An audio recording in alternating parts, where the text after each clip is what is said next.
Bona vesprada a tots i totes. Gràcies per la vostra assistència en aquest acte organitzat conjuntament per l'Institut Ignasi Villalonga d'Economia d'Empresa i per l'Associació Cívica Tirano Blanc, que hem dedicat a un tema com el finançament autonòmic, una visió o alternatives des de l'arc mediterrani. Els ponents que avui hi ha a la taula es podran explicar molt millor. Bàsicament, el que hem pretès o el que pretenem amb aquest debat és, des de la societat civil, de la mateixa manera que hem fet en altres ocasions amb el debat del corredor mediterrani, posar sobre la taula quines són ara mateix els punts claus o concrets sobre el debat del model de finançament autonòmic que el Ministeri d'Hisenda ha iniciat en un procés en el qual les comunitats autònomes de l'arc mediterrani, el País Valencià, Catalunya i Balears, ja estan revisant, ja han passat un informe i en aquests moments s'espera que el Ministeri torni una proposta que acabarà o haurà d'anar cap a una redefinició, cap a un model de finançament autonòmic que supere el que ara veurem o analitzarem els dèficits i les injustícies que des de l'arc mediterrani es considera que presenta l'actual model de finançament, especialment com podrem tenir l'ocasió avui d'analitzar i veure el model per al País Valencià, per als valencians i el resultat que això ha tingut en les finances valencianes. He volgut comptar avui, Ferran Puigades al meu costat serà l'encarregat de presentar-vos-ho, a persones que estan molt implicades en els seus respectius territoris, en les seves respectives comunitats autònomes, en aquest procés de negociació, en aquest procés de redefinició del model de finançament autonòmic. Pensem que és tasca de la societat civil posar dins de l'opinió pública o al centre del debat de l'opinió pública aquest tema que és fonamental i en el que estem jugant no només un model de finançament, sinó que estem jugant-se la possible sortida o l'intent de sortida de la greu situació econòmica que vivim en aquests territoris. Sense més, li dono pas a Ferran Puigades en representació de l'entitat cívica Tirano Blanc perquè faig la presentació dels ponents. Molt bé, gràcies Pau. Moltes gràcies per la vostra assistència. En nom de l'Associació Cívica Valenciana Tirano Blanc vull donar-los les gràcies tant als assistents com als tres ponents que tenim i que ara tot seguit presentarem. En primer lloc tenim a Montserrat Bassols. No vaig a donar ara els currículums, els donaré un per un després quan pertoqui en cada moment de cada punt. Del territori de Catalunya, de Joan Rosselló Villalonga, de Mallorca, de les Illes Balears, i a Rafael Benito Cabanes del País Valencià. Com veieu, són tres realitats diferents, tres realitats diferenciades, com cadascú d'ells ens demostrarà en les seves exposicions, però amb alguns punts en comú que crec que també els palesarem quedaran de manifest al llarg de la vesprada. En primer lloc intervindrà Montserrat Bassols. Montserrat Bassols és subdirectora general de Finançament Autonòmic des de l'any 2006. Entre el 2000 i 2003 ha estat assessora del president de la part catalana de la Comissió Mixta de Valoracions Estat Generalitat de Catalunya. Des del 2000 fins al 2006, directora de programa per a l'estudi i reforma del sistema de finançament. I del 2007 al 2010, secretària de la part catalana de la Comissió Mixta d'Afers Econòmics i Fiscals Estat Generalitat. I a la subdirecció general de la que és cap es treballa bàsicament en qüestions de reforma i seguiment dels models de finançament autonòmic, les balances fiscals, anàlisi d'indicadors econòmico-financers de les administracions públiques, dèficit i estabilitat pressupostària i relacions amb l'administració central.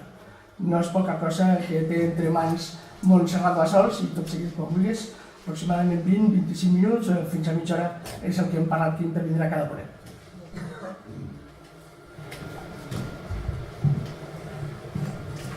Molt bé, moltes gràcies per aquesta presentació i també per haver-me convidat aquí a València per donar l'oportunitat d'estrènyer els llaços entre les dues realitats que hi ha, que en moltes coses són molt similars.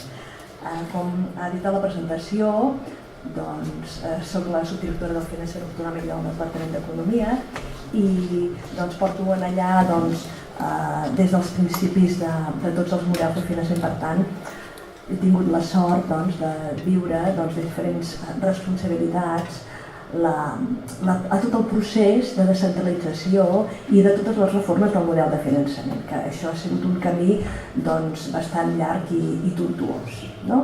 Esperem que més endavant no hi hagi gaires curves perilloses en el futur que ens depara, que ja és molt. Em deixes obrir això, sisplau?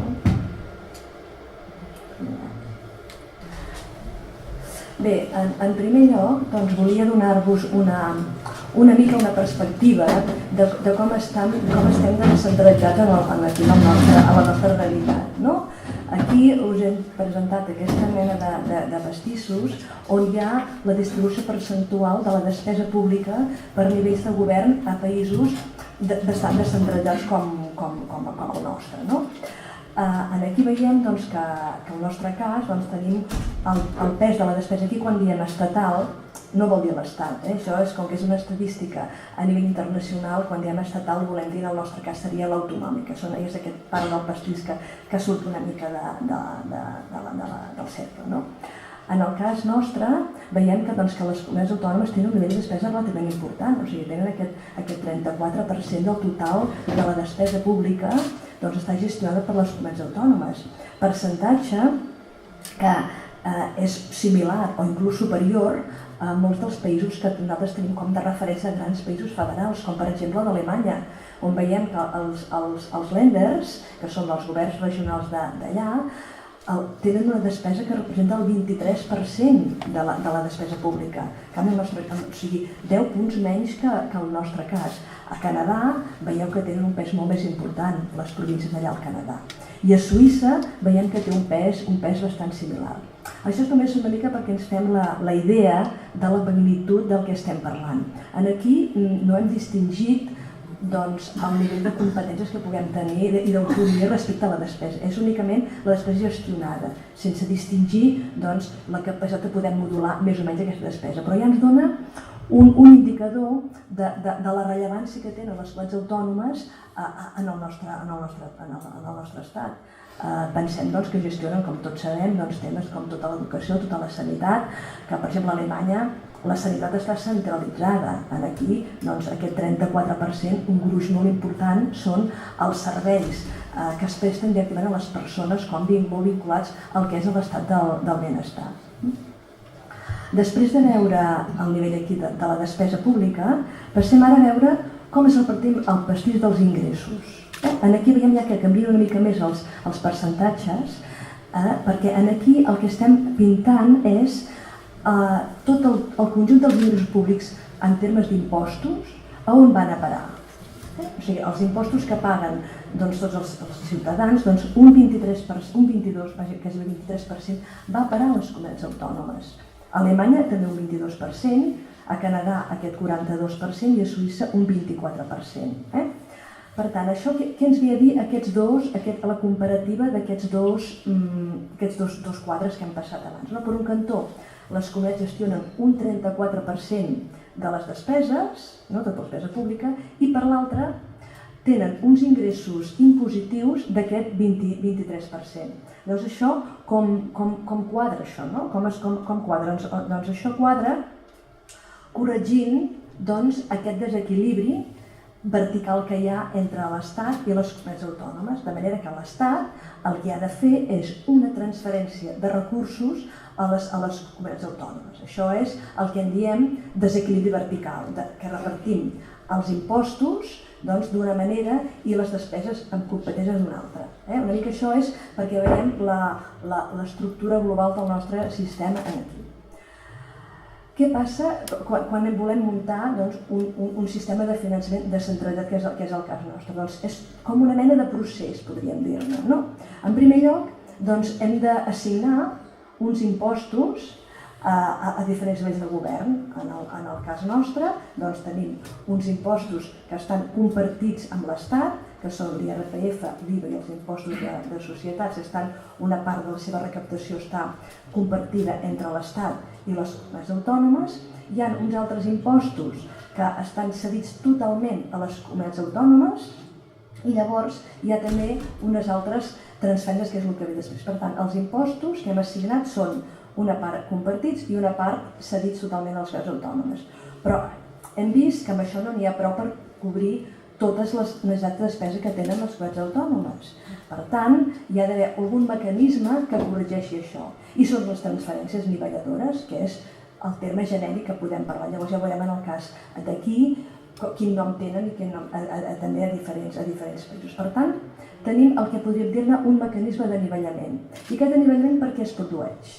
Es produeix perquè l'assignació d'impostos entre comunitats autònomes dona lloc a un repartiment en funció de la riquesa i de la capacitat de cada territori. I això s'ha de compaginar amb que aquests territoris tinguin els recursos suficients per prestar els seus serveis sense que hagin d'exigir als seus ciutadans que paguin més impostos. I per això hi ha unes assignacions de nivelació, unes transferències que aquells recursos impositius que en principi tenen les comunitats autònomes s'han d'anivellar per poder generar una equitat entre comunitats autònomes. Llavors, què ens diu la literatura? La literatura que hi ha uns mecanismes d'anivellament entre recursos. Aquests mecanismes d'anivellament es poden dissenyar de moltes maneres, ja ho veurem, no? Però globalment podem dir que hi poden haver mecanismes d'anivellament total, de manera que després d'aquest procés d'anivellament tots els territoris tinguin els mateixos recursos en funció d'un indicador de necessitats que podria ser la població o qualsevol altre, o sigui, tots queden allà mateix, o pot ser un anivellament parcial, que vol dir que aquelles comunitats autònomes que tenen una capacitat fiscal per sobre de la mitjana aporten recursos a la resta de comunitats autònomes, però sempre es queden amb una part d'aquest diferencial que pugui tenir de més respecte a la mitjana. Per contra, aquells territoris o comunitats autònomes, en el nostre cas, que tenen un nivell de capacitat inferior a la mitjana, per no haver d'exigir més impostos, el que es fa, o s'hauria de fer, ja veurem què passa, és donar-los uns recursos, però que no arribin a la mitjana exactament, per mantenir una mica el que se'n diu el principi de l'ordinalitat que anem dient en general. Llavors, per tant, la quantia o la manera de com anivellem aquests recursos pot ser més o menys elevada, per tant, és el que anomenem un grau d'anivellament. Aquest grau d'anivellament, decidir aquest grau d'anivellament és una qüestió política. Depèn de cada país, l'estructura, la història que tingui, voldrà una societat més igualitària o menys igualitària. Ja veurem, hem fet aquí en alguns països quin és l'exemple. Què ha passat aquí en el nostre estat? Què ha passat? Doncs que en aquest període, del 2009 al 2012, s'ha produït un desequilibri vertical molt important entre l'Estat i les comunitats autònomes. I aquí he posat aquest gràfic, hi ha dues maneres de visualitzar aquest desequilibri vertical. Si mirem els pastissos, veiem que l'any 2009, que era l'any en el que es va aprovar el model de finançament actual, es va aprovar un model en el que el resultat que donava era aquest repartiment del pastís, aquest 41% de l'Estat i la resta el del 58%, el 58% les comunitats autònomes és el que va donar el model de finançament l'any 2009. Per tant, és el repartiment de tot el pastís, per d'alguna manera, entre l'Estat i les comunitats autònomes. Què ha passat fins a l'any 2012? Doncs que els recursos d'unes i altres han evolucionat de forma diferent. I el resultat ha estat aquest que veiem aquí, que l'Estat ha guanyat una part del pastís i les comunitats autònomes han perdut. Això ens vindria a dir que les comunitats autònomes en aquest procés han perdut diners. I com és que han perdut diners? Veiem aquí el quadre del costat en xifres, que veiem l'evolució dels recursos que han tingut l'Estat i les comunitats de règim comú, que són les que tenim de comparativa. Veiem que per un cantó els tributs compartits a l'Estat els han incrementat més que les comunitats autònomes, i això es deu a que l'Estat, durant tots aquests anys, com tots sabem, doncs ha augmentat la pressió fiscal d'aquests impostos. Per exemple, doncs ha augmentat l'IVA, ja hem vist diverses vegades, ja han hagut augments dels tipus impositius de l'IVA. Aquests augments tots han anat en mans de l'Estat. Per tant, les comunitats autònomes no s'han beneficiat de cap de les maneres d'aquests augments de la pressió fiscal que ha fet l'Estat. Els tributs no compartits, doncs l'Estat han tingut un creixement interanual del 2,6%, però és que les comunitats autònomes se'ls han reduït pràcticament el 6% a cada any d'un d'aquests. I això per què ha sigut? Doncs perquè aquests impostos compartits estaven molt vinculats al mercat immobiliari, que és l'impost de transmissions patrimonials i actes jurídics documentats. Aquests impostos, doncs, com tots ja sabem, van tenir una baixada important amb l'esclat de la bombolla immobiliària, que precisament s'inicia el 2008 i 2009 i ha comportat que les comunitats autònomes hagin perdut molts recursos en aquest període. En el cas de Catalunya, doncs, la pèrdua de recursos des de l'any 2006-2007, que és l'any que va haver un import més important d'aquest impost amb ara, s'han perdut a la ratlla de 4.000 milions d'euros d'any respecte. Per tant, són molts diners que s'han perdut, degut a la crisi econòmica. I això hem de tenir en compte que ha passat en aquest període en el que la majoria de comunitats autònomes han augmentat el tipus impositiu d'això, per reduir el dèficit, per fer una mena de consolidació fiscal. Però vull dir que és molt rellevant el fet que hagin perdut aquests recursos en un moment en el qual els tipus han augmentat. Llavors, aquí al final veiem que hi ha una altra quadra, que són les transferències, que són les que l'Estat ha passat als comunitats autònomes i les que les autònomes han rebut, que també han tingut un increment molt petit, que no han arribat a compensar aquelles pèrdues de recaptació. En conjunt, què veiem aquí? Doncs que l'Estat, els seus ingressos li han crescut a la ratlla del 7% anual, i en canvi les comunitats autònomes el 2,5%. Per tant, això és un punt molt important i rellevant per veure que les comunitats han perdut molts recursos i que l'Estat se li ha augmentat els recursos. Una altra cosa seria que aquí no hem fet és veure llavors, si anem a mirar des del punt de vista de les despeses, què ha passat amb les despeses.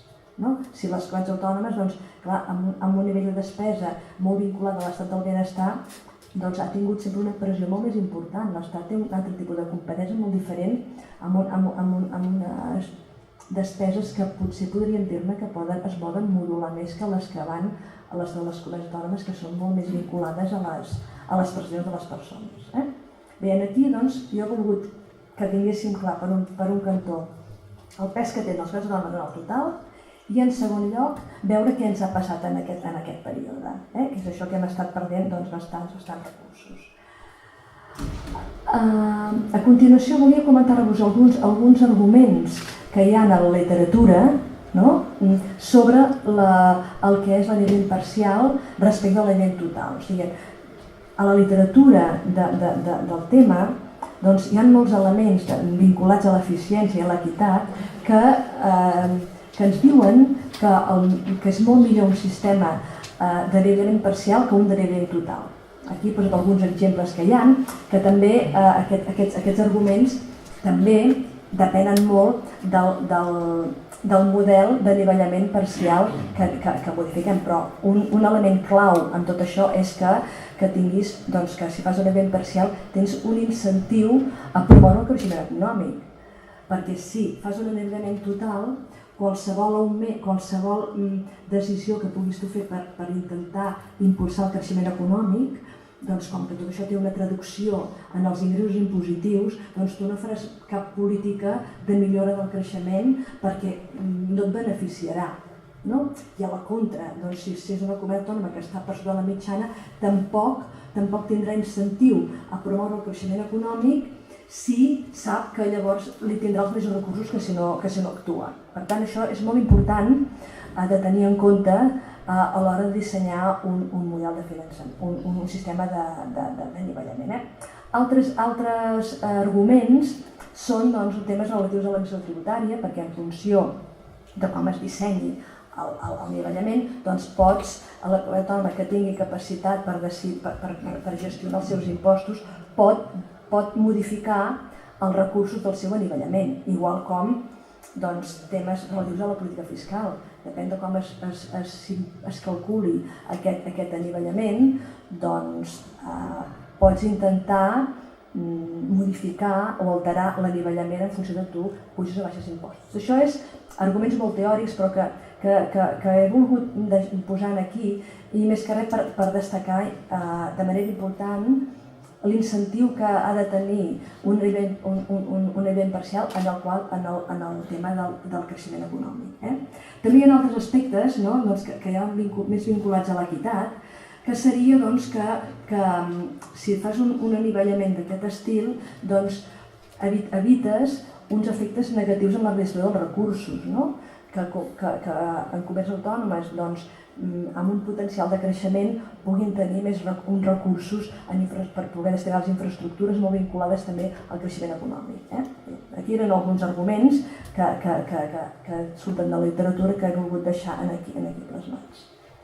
Anem a veure què passa a diferents països, a veure com s'organitzen tot aquest procés d'anivellament. Independentment de com arriben aquí, els resultats són aquests. Aquí veiem a Alemanya, veiem a la primera columna quins recursos tenen per habitant els diferents länders amb la seva cistella d'impostos. Això està ordenat de més ric a més pobre. Veiem que és la columna aquesta més clareta, que hi ha aquestes diferències. Com veieu, tampoc hi ha moltes diferències en els recursos per càpita que tenen aquests länders. El model alemany preveu un model d'anivellament parcial. Aquest anivellament parcial té dues parts. Una primera part és aquesta columna del mig, que és un anivellament horitzontal. Aquí hi ha länders que aporten diners i altres que reben, de manera que la suma total és zero.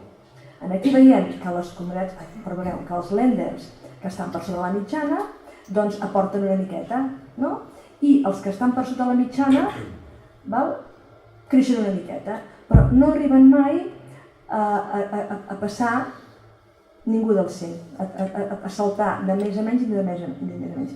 Després, posteriorment, hi ha un anivellament que garanteix fins a un 99,5% dels recursos, de manera que veieu que les últimes comunitats autònomes acaben pujant una miqueta més. Aquí, mirant aquest gràfic així globalment, veiem que el model d'Alemanya és un anivellament parcial, però és un nivell parcial molt poc parcial. Vull dir que acaba anivellant força entre els länders els recursos que disposen. Tenim altres exemples. Per exemple, tenim el model de Canadà. El model de Canadà és un altre model que és força diferent, perquè aquí també tenim pintada a la primera columna els ingressos per càpita que tenen a les províncies. Veiem que hi ha molta diferència. Alberta és una província molt rica que té més de 12.000 dòlars per càpita de recursos tributaris. I llavors el model aquest canadenc el que fa és aquelles províncies que estan per sota d'una mitjana se'ls arriba fins a aquella mitjana, i les províncies que estan per sobre la mitjana se les deixen allà mateix. De manera que si mirem les columnes fosques veiem les quatre primeres províncies que no se'ls hi passa res, o sigui, tenen aquests ingressos tributaris, se'ls queden els que tenen, i llavors les altres reben uns recursos fins que estan a la mitjana. Aquí veiem que aquest anivellament que hi ha aquí és, podríem dir-ne, molt menys parcial que el que tenen a Alemanya. Veiem la diferència que hi ha entre la primera i l'última és molt més gran que la que tenen a Alemanya. És un altre sistema, podríem posar-ne més. I per posar-ne un altre, hem posat el de Suïssa, que és un sistema que potser tampoc no es coneix molt, perquè sempre es parla molt del model alemany, el model canadenc, però també vull posar el de Suïssa, perquè és un altre model, que és un anivellament parcial, com veiem aquí, en el qual es mantenen moltes diferències també. O sigui, és un model en el qual els que hi ha en els cantons rics aporten diners als cantons pobres. Per tant, veiem que els rics perden una miqueta i els pobres guanyen una miqueta. Però veieu també que hi ha molta diferència entre el cantó Zug, que és un cantó que és molt petit, que tampoc potser no seria significatiu, però bueno, si anem al segon, que és Genève, que és més important, hi ha uns recursos molt més elevats que l'últim cantó que tenen aquí. Per tant, aquests models d'anivellament que s'han muntat aquests països són a nivell parcial, però que veiem que es poden instrumentar de moltes maneres i també en funció de cada país quina realitat té, doncs els resultats poden ser molt diferents i són plenament acceptats per la teoria. Ara anem a veure el model d'aquí, per veure com funciona. Aquí també hem fet aquest mateix tipologia de quadres. Aquí hem ordenat les comunitats autònomes en funció dels seus ingressos tributaris per càpita. Veiem Madrid, Balears, Catalunya, Aragó, totes estan ordenades amb els seus recursos per càpita.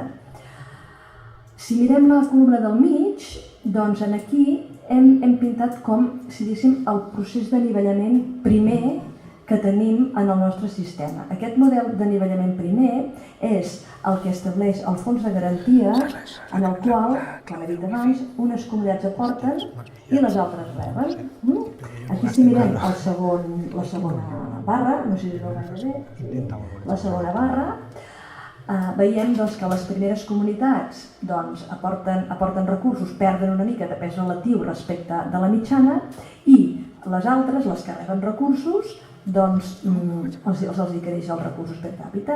Fins aquí podríem dir-ne que seria un model molt similar al que hem vist fins ara en aquests països, on els estats, províncies o el nom que tinguin relativament més ric, aporten diners als pobres, als més pobres, per simplificar, sense que es produeixi una distribució inequitativa, podríem dir. Però el nostre model no acaba aquí. En el nostre model, encara no hem acabat, sinó que hi ha altres transferències, que són el Fons de Suficiència Global i els fons de convergència, que són transferències que fa l'Estat a les comunitats autònomes per compensar els recursos que sempre han tingut. I com que aquests recursos que han tingut sempre les comunitats autònomes estan distribuïts de manera molt desigual, doncs veiem llavors que en termes per càpita respecte de la mitjana es produeix una distorsió molt important de recursos. Veiem, per exemple, que hi ha comunitats autònomes, Cantàbria, Astúries, La Rioja, Castella i Lleó, que després d'aquest primer anivellament, com que per aquests altres dos mecanismes li venen molts recursos, arriben a situar-se per sobre de la mitjana. Altres comunitats autònomes que estaven per sobre de la mitjana, després del funcionament d'aquests altres fons, queden per sobre de la mitjana. És el cas de Madrid, de Balears, de Catalunya, de València també. Veieu que aquí València queda per sota de la mitjana, és la més de tot, entre València i Múrcia, crec, que no tinc de memòria, que són les comunitats autònomes que tenen, en termes per habitant, els recursos per càpita més baixos. Llavors aquí, si tinguéssim un model similar al dels altres països que hem vist, per posar exemple, no és que hagi tret els models que ens van bé, sinó que són els models que hi ha generalment a tots aquests països, veiem que aquí es produeix una gran distorsió entre els recursos per càpita que tenen les comunitats autònomes. Aquí també hem de dir que aquestes dades no inclouen les comunitats autònomes de regió foral, que ja les deixem de banda, però tots els estudis ens indiquen que són les comunitats autònomes que tenen uns recursos més elevats que el mitjà de les comunitats de règim comú. Bé, i per acabar volia indicar alguns dels aspectes del model de finançament que pensem que s'haurien de corregir de cara a la futura reforma del model de finançament. En primer lloc, veiem que el que s'ha de fer en primer lloc és corregir aquell desequilibri vertical. I això què vol dir? Vol dir que l'Estat ha de posar més diners a les comunitats autònomes. Tenim arguments que ens justifiquen que en aquest període 2009-2012, que és el que estem estudiant, arguments que ens justifiquen que les comunitats autònomes han perdut recursos respecte a l'Estat. O sigui, l'Estat ha tingut la capacitat de poder augmentar els impostos, no? Les comunitats autònomes, per molt que vulguem, la nostra capacitat tributària és molt limitada i per molt que volem augmentar els impostos no ens donen una quantia prou rellevant com per poder compensar. L'Estat està ocupant molt espai fiscal, podríem dir-ne, de les comunitats autònomes i per tant el primer pas que hi ha d'haver és el de corregir aquest desequilibri i dotar al conjunt de comunitats autònomes de més recursos respecte de l'Estat. En segon lloc, hem d'aconseguir que hi hagi un model d'anivellament parcial per tots aquests incentius que hem dit que són molt importants, sobretot en aquests moments que tenim de crisi econòmica i que ara sembla ser que ens diu, almenys el que ens diuen els indicadors i el que ens diuen tots els nostres polítics, que les previsions aniran a millor, però d'aquesta manera, si fem un model d'anivellament parcial, les comunitats autònomes i els governs autonòmics tindran interès en promoure aquest creixement econòmic perquè d'alguna manera es poden beneficiar d'aquest creixement. Un problema que tenim en el model actual és el que en diem l'statu quo. L'statu quo què és? És la situació actual que tenen ara les comunitats autònomes. I com que les comunitats autònomes, cada una està, com si diguéssim, acostumada a tenir aquell nivell de recursos, i que ja hem vist en el quadre anterior que té moltes distorsions, és molt difícil que les comunitats autònomes vulguin acceptar qualsevol reforma que els suposi perdre diners. De manera que això és un problema que haurem de solventar i poden haver moltes solucions tècniques per establir i per corregir, per mantenir aquest statu quo, però aquest statu quo, que són els diners que tenen ara, no es consolidi com a definitiu, sinó que es faci d'alguna manera com una aplicació gradual, podríem dir.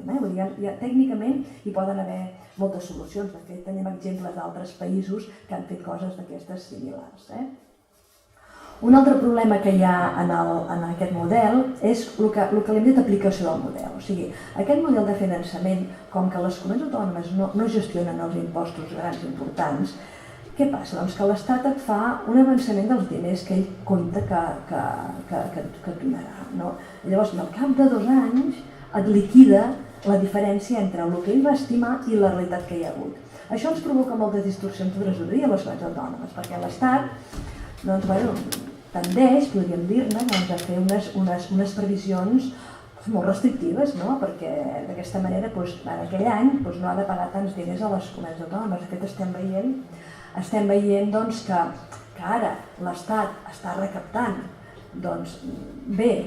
aquests mesos, 2 mesos que tenim dades de recaptació de l'Estat, està recaptant els impostos de manera amb un creixement bastant relativament important. En canvi, els diners que estem rebent les comunitats autònomes respecte a l'any passat són menys. Per tant, no s'entén que l'Estat recapti més i les comunitats autònomes tinguin menys que l'any passat. I això és un problema de l'aplicació del model. Un altre tema és el que en diem lleialtat institucional. O sigui, el principi de lleialtat institucional és un principi que s'ha establert al model de finançament però que no s'ha complert mai. I aquest principi el que ens ve a dir és que quan l'Estat decideix algunes normes que afectin en els ingressos o en les despeses de les comunitats autònomes, doncs això s'ha de compensar, perquè l'Estat pot decidir termes, aspectes relatius, per dir d'alguna manera, a l'ensenyament, i a l'Estat no li costa ni un euro perquè l'Estat no gasta res en ensenyament. En canvi, aquesta decisió afecta directament a les comunitats autònomes. I això és un problema que això ens ha succeït aquest any. I per últim, ja de cara, des d'un punt de vista tècnic i també comprensible pel ciutadà, penso jo que aquest model de finançament és molt opac, perquè és molt complex, tots els càlculs. és difícil d'entendre, difícil d'explicar, i que cal un model molt més transparent perquè sigui útil per al ciutadà, sobretot que és el qui acaba pagant els impostos i rebent les despeses. I res més, aquí acabat. I quedo a la vostra disposició perquè després en el torn podem debatre una mica alguns aspectes més concrets. Moltes gràcies.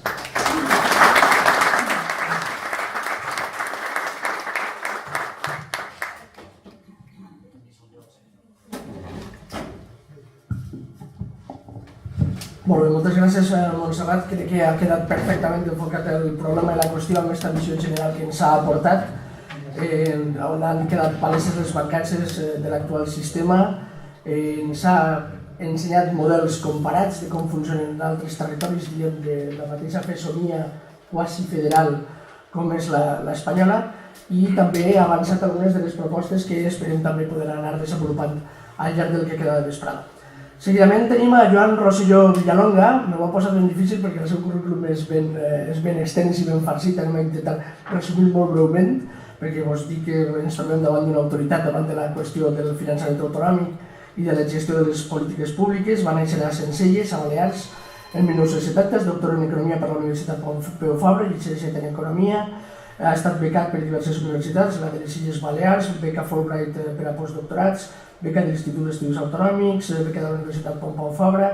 Actualment és professor titular de la Universitat de les Illes Balears des de 1999 fins a l'actualitat. Ha estat professor ajudant a la Universitat de les Illes Balears, a la Universitat de Managua, a la Universitat Pompeu Fabra com a professor ajudant, i ha estat tutor d'una assignatura a ESADE. Té multitud de publicacions, com us dia, especialment en els àmbits del finançament públic i de la gestió de polítiques públiques, especialment en l'àmbit de l'educació i de la sanitat, i jo crec que el millor és que podem escoltar la seva aportació esta mateixa vespre. Endavant, Joan.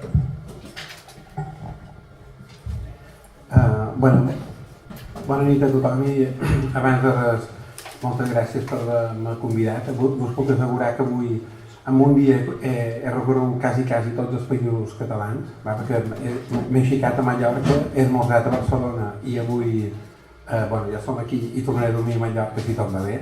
Només una matisació, jo no vaig néixer a Sencelles, que consti. Sencelles no es pot néixer, perquè és un poble de 3.000 habitants i has d'anar a néixer a una altra banda, a part que vaig néixer a una altra illa, que és Menorca, que vaig néixer a Maó, en realitat. De tot el que he dit quan m'he presentat, l'únic que interessa aquí, jo crec que a part de publicacions i tot això és relativament irrellevant. L'únic interessant és que vaig tenir l'oportunitat, igual que la Montse, de participar en la negociació del model de finançament. Per tant, tot el que veus aquí, tot el que us poden explicar del model de finançament, al final darrere hi ha un trasfons, que ni tan sols diria polític, perquè no és una qüestió política tampoc, és la discussió sempre entre jugar amb trileros com són els d'Hisenda. La gent d'Hisenda, jo vaig ser director general de pressupost d'Hisenda i sé això com va. I aleshores aquí de lo que es tracta és de negociar una cosa que teòricament negocies un model supercomplex amb fórmules i no sé quantos, però al final la gent acaba dient, bueno, i a mi què em queda? A mi el paràmetre aquest 0,20 o 0,3 o el que sigui, a mi al final què em queda? Què és el que acabaré guanyant? Què és el que entén tothom? Aleshores, l'oportunitat que vaig tenir de negociar el del 2009, en realitat això és atribuir-me un mèrit que no tinc, perquè no va negociar res. És que va venir un ministeri, va posar damunt la taula i s'ha acabat la història. Però bé, d'això aniré al final, me reservaré dues transferències per la situació actual, com pot anar, vista l'experiència que vam tenir al principi, i ara aniré una mica a veure un parell de qüestions del model de finançament actual, que, com ha dit la Montse, és molt farragós, és molt tediós, és difícil d'entendre, t'hi has de posar molt, i destacaré alguns aspectes que la Montse ja ha comentat, jo que es passaré per sobre, però jo el que intentaré és posar-vos, quan hi hagi un problema, algun dels exemples que sí que puc aportar. I al final acabaré una mica parlant de quina és la situació actual, de negociació, que és pràcticament inexistent, i sobretot d'això dels companys de viatge que s'han creat o que s'estan creant entre comunitats autònomes, a veure si tenen sentit o no. Això és el que serà l'única meva aportació, perquè ja dic, les qüestions tècniques del model no hi entrarem. El primer, com sempre, és començar amb les bones notícies, que quan es va firmar el model del 2009, això és com les eleccions, tothom va sortir guanyant, tothom content, tothom feliç, és curiós, no? Perden les eleccions però sempre surten contents. Doncs aquí més o menys hi havia gent que perdia, però al final acabaven dient que sí que havien guanyat. Però en realitat el que s'hi hem de dir és que tant Catalunya com Balears, com València, com Múrcia van sortir guanyant. No la posició que volien, però sí que en realitat la major part dels recursos, com veureu ara, se les van quedar aquestes comunitats autònomes. Val? Per tant, Balears avui en dia té motius de queixa menys dels que tenia el 2009. València té motius de queixa una mica menys dels que tenia el 2009. Val? I Múrcia i Madrid, evidentment, també. Per tant, el primer que cal dir és que això també ho comentaré més tard, és mentida que el model es va fer per Catalunya. És fals, perquè hi ha altres comunitats autònomes que en termes percentuals van guanyar molt més que Catalunya, com per exemple podria ser Balears. Val? Després, això ho veureu ara en una taula, l'altra bona notícia és que abans hi havia les disparitats entre la que tenia més en termes per càpita i la que tenia menys. La màxima estava a 450 euros per càpita per sobre de la mitjana i la que en tenia menys estaria a 288 euros, el model 2001-2009. Mentre que amb el nou model van passar un màxim de 364 i un mínim de 125, excloent Canàries, que és una comunitat autònoma una mica particular perquè té un règim especial. Val? Es va reduir el dèficit vertical, l'Estat teòricament hi va posar 11.000 euros, dic teòricament, i després teòricament es va incrementar la corresponsabilitat fiscal. Això vol dir que la corresponsabilitat fiscal és aquest concepte de que als territoris hi ha d'haver una coincidència entre aquell qui gasta i aquell qui recapta. I això teòricament s'aconseguia passant, per exemple, del 35% de l'IRPF al 50% de l'IRPF. Quan diuen que les comunitats autònomes queden amb el 50% d'algú, que sapigueu que és mentida, no és cert. Per lo que deia la Montse, que després comencen a venir ajustaments que del 50 al final diu, si Balears es quedés amb el 50% de l'IRPF, el 50% d'IVA i el 58% d'impostos especials, nosaltres actualment ingressaríem 650 milions d'euros més. Per tant, no és cert que participen tant. Així com funciona o va funcionar el model. No? Si mirem els números aquí, una mica veureu que Balears, són els números que he dit abans, Balears hi va sortir guanyant en 485 milions d'euros, València justament surt aquí baix amb 1.500 i pico, és que justament és el que està baix de tot. Val? Però la variació en termes per càpita, que és la que veig més, són 282 euros. O sigui, això va ser l'increment que va tenir València. Clar, Balears en va tenir 485. I després altres comunitats autònomes, Madrid 273, Múrcia 255 i Catalunya, em sembla que era 268. Però totes aquestes són les que guanyen, les altres també.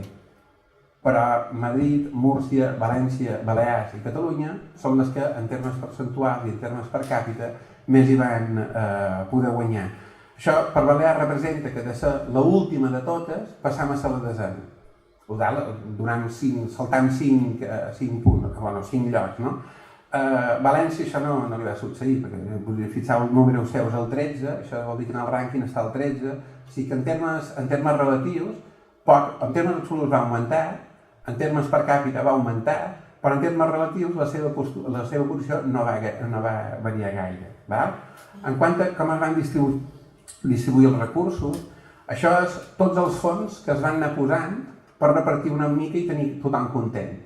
Hi ha un fons de dispersió, dels quals hi ha unes comunitats autònomes que no participen, un fons de densitat, un fons de política lingüística, que això és inexplicable com arriben a aquestes xifres d'aquí. És explicable perquè hi ha una fórmula, però l'origen jo el desconec. La Montse m'han comentat que hi havia una llei que deia com es calculava de política lingüística i això es multiplicava per 2,5, una altra fórmula desconeguda, no? Nosaltres ens toquen amb això, Balears, li toquen 31 milions d'euros. Amb la política lingüística que estan fent ara, no sé si haurem de tornar aquests diners, però ens els donen per això, no? Després, allà on hi havia molts diners, el que deien els recursos addicionals, que més o menys es van posar per compensar aquelles regions que havien perdut o no havien guanyat tant entre el 2001 i el 2009. Aquí, bàsicament, qui sortia guanyant més són aquelles que havien tingut un increment poblacional més elevat durant el 2001-2009. I després hi ha el fons de competitivitat, on València rep 634 milions d'euros, a Catalunya 937, això era el 2009. Aleshores, aparentment, quan Madrid dona aquesta... Madrid, vull dir, l'administració central dona aquesta foto, tothom pot dir, aquí va sortir guanyant tothom, aquí jo no sé què es queixa, que si en valencians es deuen queixar de bici, els balears també deu ser per això, els catalans ja perquè són el dimoni i aleshores sempre demanen mai en tenen prou, però clar, veient això un diu, sí que van millorar, no? Però després quan un entra al detall de les coses, no els números aquests, sinó el detall de les coses i com ha evolucionat el model, és on comencen a sortir les petites vergonyes d'aquest model, no? I on ara hi ha totes les queixes que s'estan centrant. Aquí hi ha alguns aspectes que ja dic que la Montse ha comentat, però jo hi aniré una mica per sobre. El primer és que el dèficit vertical, aquell que dèiem abans, la Montse, anava a dir, el dèficit vertical ha augmentat. Sí, ha augmentat del 2009 al 2011, però és que el 2009 hi van posar 11.000 milions d'euros teòrics. Per tant, un podria dir, el 2009 van corregir aquest dèficit vertical, és cert. Però el que ha succeït és que del 2009 al 2011, al 2013, aquesta quantitat que hi van posar, primera, no s'ha repartit tota, i segona, l'Estat l'ha recuperada per una altra banda, que és a través de l'IVA, dels increments de l'IVA que no ha repartit en les comunitats autònomes. Per tant, això com el Billy-Bill-Loque, el que et dono per una banda t'ho trauré per l'altra, i tu no te n'enteraràs. Això és una de les coses que ha succeït. Després, respecte a aquest dèficit vertical, hi ha un problema, i és que les comunitats autònomes tenen les despeses que tenen, sobretot educació i sanitat, són molt rígides a la baixa. És molt complicat reduir sanitat a partir d'un nivell de prestacions, sobretot quan tens un estat que te fixa la cartera mínima de prestacions. Per tant, tu pots retallar, però tens un tope. A partir d'un punt no pots retallar. Un podria dir que això és l'argument de Catalunya, de Catalunya de Madrid, doncs tancau la tele. Si tu pots tancar la tele a Catalunya no sé si són 300 milions d'euros, en la sanitat es deuen gastar aproximadament uns... són uns 12.000 milions, no, més, sobre 30.000 milions de pressupost, 8 o 9.000 milions d'euros. Tu tanca la tele, però encara tens un petit problema. No basta tancar una tele, has de fer moltes altres coses. Nosaltres, per Balears, quan jo hi era, vam fer una simulació per complir l'objectiu de dèficit, havien de tancar totes les conselleries excepte educació i sanitat. Que això és un problema molt semblant al que té ara València, que València, el que rep de finançament, no acaba de cobrir les despeses en sanitat i educació. Però quan te diuen deixa de fer alguna cosa, vol dir literalment tancar les conselleries i fotre la gent al carrer. No basta tancar i no fer res, sinó que és de treure la gent perquè no acabi cobrant. Per tant, és una mica... Aquestes despeses són molt rígides a la baixa. No tots els recursos es distribueixen, els 11.000 euros no s'han distribuït, després ho veurem amb el fons de competitivitat. Hi ha un altre problema de lleialtat institucional que també hem comentat, tant per la part impositiva com per la part de despeses, i és que a Madrid són aficionats a allò que diuen jo invito, tu pagues. Jo faig una LOMCE, té un cost, i quan dius això qui ho pagarà? Els de Madrid, a Madrid, vull dir, a l'administració central, que consti, miren cap a l'altra banda, o te miren com dient, i tu tens cap dubte de qui ho pagarà? Però tu ho pagaràs. La llei d'interrupció voluntària en l'embaràs va ser una llei que van aprovar i van carregar damunt les comunitats autònomes, la llei de dependència, per molt de recursos que hagi imposat, les comunitats autònomes, el cost se'ls ha disparat moltíssim més, tens l'Estatut del Treballador Públic, que quan decideixen canviar un canvi d'escales de grup A1, A2, A3, tot això té una repercussió damunt les comunitats autònomes. Estàs parlant de la llei que va obrir la possibilitat de la carrera professional de personal sanitari. Això té també unes conseqüències. Un metge, aquesta carrera professional, li representa 12.000 euros anuals d'increment de sou a Balears. Això ho van aprovar a Madrid, va obrir la porta a això, i evidentment quan la comunitat autònoma ho fa, perquè Madrid ha obert la porta a fer-ho, ho ha de pagar la comunitat autònoma. I això són molts i molts i molts de milions d'euros. Això és el que aquí comentam, o comento com a centrifugació de la despesa. No solventa el tema de la corresponsabilitat fiscal, perquè l'increment aquest de participació en IVA i IRPF i especials és fictícia, perquè després el model ho corregeix tot. Unes comunitats autònomes reben molt més que el 50% amb aquest tribut, o el 58% amb especials, i altres comunitats autònomes reben molt menys que aquesta participació. Per tant, la corresponsabilitat fiscal acaba desapareguent. I això el que porta és que determinades comunitats autònomes tinguin comportaments molt estratègics, com el que deia la Montse abans. Bueno, si jo sé que el que jo recapti addicionalment no m'ho he de quedar, aleshores ja deixo de recaptar, no? Total, per què? Si al final m'acabaran compensant. El sistema de bestretes, que això és una cosa que és realment complicada, és complexa, però això és la forma més fàcil que té l'Estat de derivar dèficit seu, de corregir dèficit seu i traslladar-lo a les comunitats autònomes. En el cas de l'any 2009, va ser l'any on hi va haver la punta de dèficit més elevada, era un 11 i escaig %, ho dic bé, el 2009-2010, la punta més elevada de dèficit de totes les comunitats autònomes i l'Estat era d'un 11%. L'Estat ho va tenir molt fàcil de resoldre el seu dèficit. Senzillament va deixar de donar recursos a les comunitats autònomes i ja ha resolt una part del problema. I a part, el fons de competitivitat que s'havia d'entregar, l'Estat decideix, hi havia bestretes sobre el fons de competitivitat, l'Estat el 2011 decideix que no es donaran bestretes. Ja ho trobarem d'aquí 2 anys. Clar, l'Estat té una capacitat de derivar, de corregir el seu dèficit i derivar-lo a les comunitats autònomes que a través del model de finançament, de qüestions complexes, perquè tu li dius a l'Estat com has fet aquestes estimacions i que pots esperar que respongui. L'Estat decideix de forma unilateral quines són aquestes bestretes. I tu l'únic que pots fer, l'únic que tens és el dret al pataleo, però no tens gaire res més.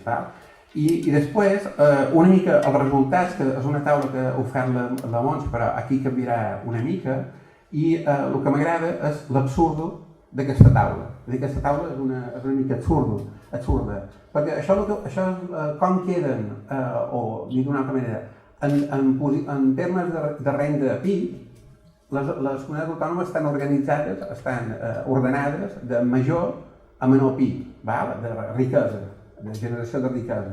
I això va acompanyat del costat, del color groc, que són els ingressos de cada comunitat autònoma, la capacitat fiscal de cada comunitat autònoma. Tècnicament no és la capacitat fiscal, són els ingressos que acaben recaptant.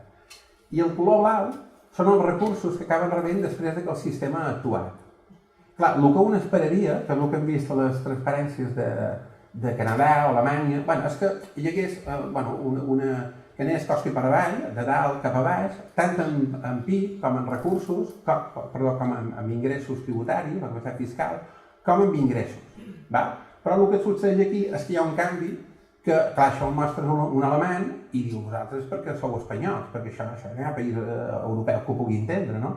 I llavors fixeu-vos que tens aquí, per exemple, Canàries, ho veus que teòricament té uns recursos, el groc són recursos per sota la mitjana, perquè aquí no surten els del règim especial canari. Els canaris van de pobres, però el que no diuen és que reben 500 milions d'euros per una altra banda.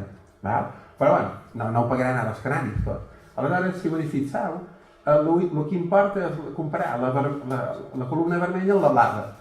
I la blava, si ho fixeu, esperaríeu que tingués fos descendent i de sobte comença, comunitats autònomes que són les més riques, estan just a la mitjana, 100 és la mitjana, vull dir 0 és la mitjana, això és la diferència, i en canvi Madrid està per sota la mitjana, Catalunya està a la mitjana, de sobte Aragó, que és molt més pobre que Catalunya, que recapta molt més que Catalunya i Madrid, de sobte, si ho fixeu, la columna blava està molt per sobre de la mitjana. Aquí passa alguna cosa, això no és molt normal. Però clar, quan continues, diu La Rioja, encara més. Després diu, Balears, nosaltres que som petitonats, no? Resulta que, clar, això no està ordenat. Balears, resulta que estem a la mitjana. I com pot ser que nosaltres recaptem molt més, per exemple, o tinguem una recaptació molt superior a Aragó, en termes per càpita, això està, fins i tot superior a Catalunya, i en canvi en recursos ens quedem per sota d'Aragó. Aquí hi ha alguna cosa que aquest model, quan distribueix recursos, no ho distribueix d'una forma coherent, no té el més mínim sentit aquest resultat. I això és el que cada vegada es fa un model, es vol corregir, aquesta absurditat, però que mai es pot corregir per un element que veurem després, que és l'statu quo que conegut. Altres mancances del model, que ja tampoc no hi vull entrar, són més tècniques, és que teòricament es calculen necessitats de despesa per comunitats autònomes, teòricament es calculen, però a l'hora de fer el càlcul, les comunitats autònomes no van tenir res a dir. L'Estat va dir que aquestes són les variables i aquestes són les ponderacions. I si no t'agrada, doncs és el teu problema. Però quan tu plantejaves, i per què en lloc d'aquesta variable no en poseu una altra? Bueno, perquè posem aquesta i ja està. Les discussions a Madrid són molt breves, val? És així i punta pelota, val? O quan dius, i per què la insalubaritat pesa un 0,06 i no pesa un 6? Perquè esto es lo que hay, val? El que t'he dit, no discutirem les qüestions tècniques del model. No sé què havien d'anar a discutir, però bueno, la qüestió era una mica aquesta, no té cap sentit, val? Això podria ser molt més simple o podria ser infinitament més complexa seguint el model australià, per exemple. Val? Però bé, ells diuen que calcules necessitats, però no estàs calculant necessitats. Després, els recursos, una cosa curiosa que te diuen, nosaltres te garantim que te donarem els mateixos recursos en termes per càpita que la resta, perquè tu puguis cobrir les necessitats essencials. Això que diré ara és una mica conflictiu, val? Perquè clar, si tu te diuen que donen diners per educació i sanitat i serveis socials i resulta que després tot això és incondicionat, és una mica incoherent, això. Ja sé que després això va en contra del principi d'autogovern. Si tu me dones diners, deixa'm que jo faci el que vulgui amb els diners. Però és que el problema aquí és que t'estan donant diners per educació i sanitat. I si vols, tu t'ho gastes en pipes, en guateques o el que vulguis. Val? O en baixar impostos, digue-li el que vulguis. Val? Després hi ha una arbitrarietat, l'anivellament es fa sobre el 75% dels recursos, ningú sap d'on surt aquest 75%. El Ministeri va dir un 75% i hauria pogut dir un 60%. Va dir un 75% i ja està. I després el fons de suficiència, que vindria a ser, en realitat, el que tindria sentit és una clàusula de tancament del model, en el sentit de, una vegada tu has distribuït recursos, anem a veure què és el que necessites perquè tu estiguis a un nivell determinat de renda, com pugui fer Canadà, o pugui fer de renda, vull dir, de recursos, o pugui fer, per exemple, Alemanya. El fons de suficiència no té a veure amb això. El fons de suficiència es calcula un any i després els altres anys va augmentant. De manera que, per exemple, Balears, el 2001-2009, tenia un fons de suficiència que anava augmentant, anava portant cada vegada més, tot i que cada vegada era més rica en relació a la resta de comunitats autònomes. Això no és una clàusula, no és un instrument de tancament del model, és un altre instrument de finançament dintre del model. Però ara anaré dintre del fons aquest de l'estatu quo, del fons de suficiència.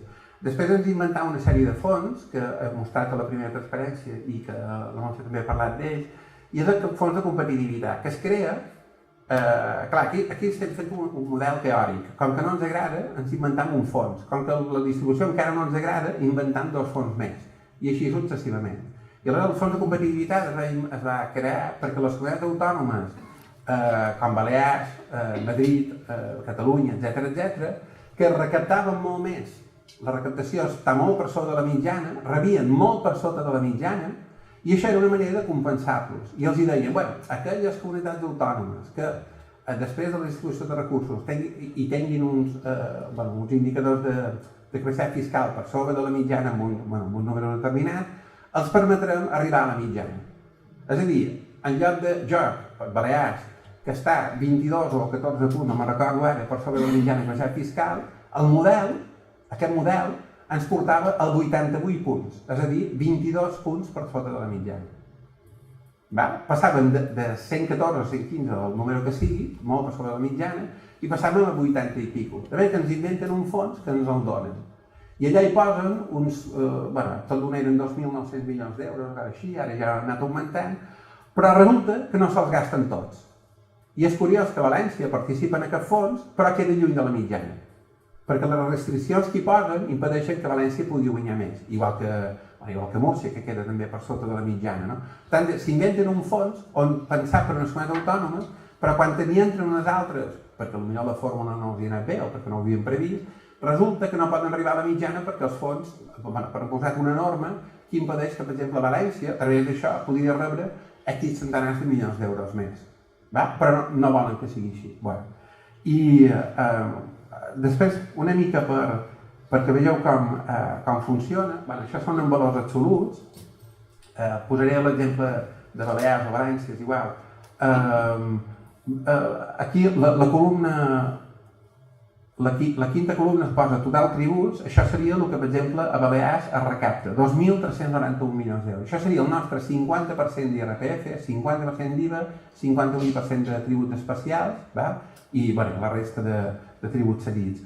El fons de garantia ens en pren 230, el fons de suficiència 250, i després el fons de competitivitat ens en dona 327.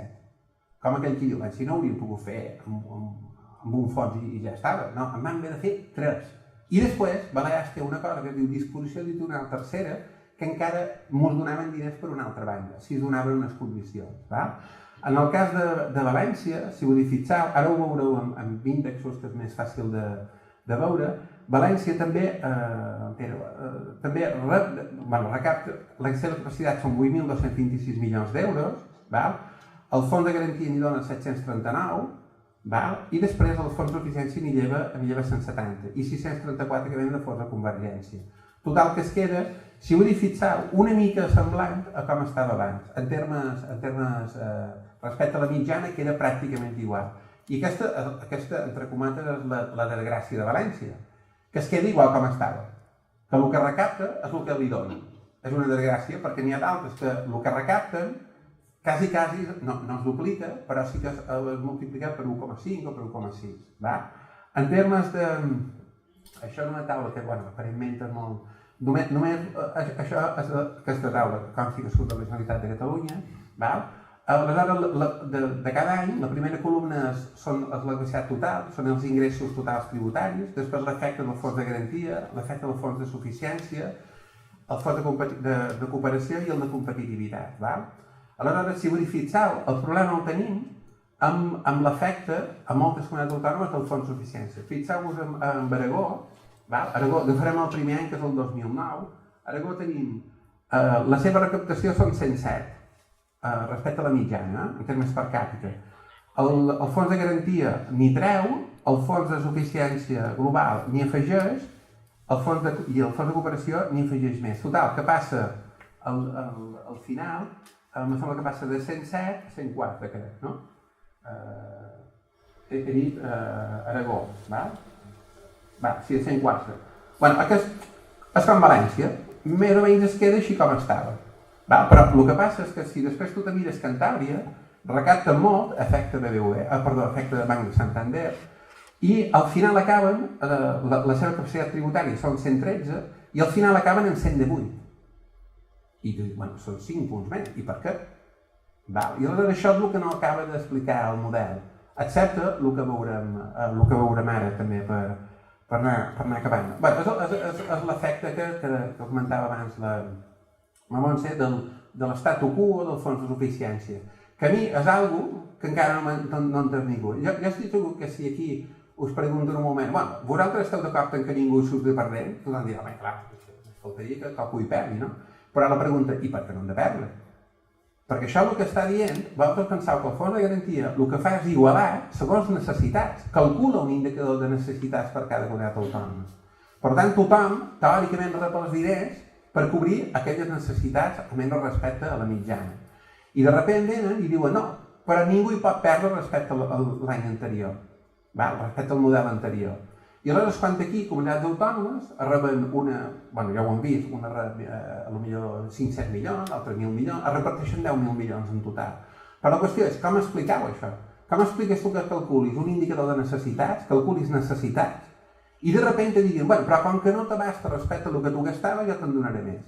I la pregunta és, i a les altres comunitats autònomes, si tu els has calculat un indicador de necessitats que els dona que les teves necessitats són superiors a el que tu rebies abans, perquè els hi has de treure diners? Això només s'explicaria si diguessis que el cost de prestació de serveis a aquestes comunitats autònomes que tenen un fons de suficiència molt gran és moltíssim més gran del que tu li has calculat. Aleshores vol dir que l'indicador de necessitats inicial està mal calculat. No? Si jo t'he calculat una necessitat i després però no t'abasta perquè visquis, vol dir que les necessitats inicials estan mal calculades. Jo no soc una persona molt llesta, però ja ho entendria així, no? Igual que les altres comunitats autònomes, les que tenen un fons de suficiència negatiu, un podria dir, home, és que t'he calculat unes necessitats molt més grans de les que tu tenies abans, i per tant ja te penalitzo. I això perquè... Això ve del passat, de com t'han transferit les competències. Només us posaré un exemple, perquè he d'anar acabant, i és molt senzill d'entendre, perquè ja dic que darrere del model hi ha moltes coses. La primera, Balears li traspassen de competència sanitat el 2002, com totes les comunitats autònomes. Estava previst fer 2 hospitals, el de Manacor i el de Sant Llàtzer, o el d'Inca i Sant Llàtzer, perdó. Aleshores, això funciona, el traspàs, els diners que t'acaben donant és cost efectiu. És el cost que té l'administració just abans, 2 anys abans, de donar-te la competència. I això es calcula. Però això què vol dir? Que si tu fas un hospital l'any que estàs fent el traspàs, aquell no te'l computen, perquè és 2 anys abans, no l'any en curs. I aleshores què passava? Que, a part d'això, el govern, com que sabia que traspassaria sanitat, no tenia cap incentiu en fer els hospitals. Si no feia els hospitals vol dir que no tens infraestructura, però no tens personal, no tens metges, no tens equipament, etc. En canvi, una comunitat autònoma que està ben dotada, quan se li dona la competència, se li donen tots els diners per cobrir aquella despesa, perquè allò ja està funcionant. I en canvi, a Balears, 2 hospitals a punt de fer, els van dir, això no, perquè esto no es coste efectivo. Ja, però és que l'any que ve estaran fets. Però este és tu problema, no és el nostre. Aleshores, que no té sentit, això. Això és l'especialitat seva. Ara, en justícia, Balears va aturar justícia precisament per aquest problema. Els jutjats cauen, ells no inverteixen res perquè saben que quan tu el rebis, tu hauràs de gastar. Per això vol dir que tu hauràs de gastar tu, no ells. D'aquests recursos, que teòricament no venen només per justícia, sinó per tot. Ja per acabar, perquè vull remarcar molt l'efecte de l'statu quo, que no té cap sentit ni mica, almenys des d'un punt de vista mínimament tècnic, i volia només esmentar 2 coses més, que estic una altra transparència, i és que ara el que estem veient és un model que s'està negociant i s'estan formant coalicions. No deixa de ser divertit que Balears hagi vingut a València a fer-se amics dels valencians i dels murcians per negociar un model de finançament. Segons el resultat que heu vist, no té cap interès per Balears venir aquí a ajuntar-se amb València, perquè València té una situació, recapta per sota la mitjana i rep per sota la mitjana. Balears recapta molt per sota la mitjana i rep la mitjana.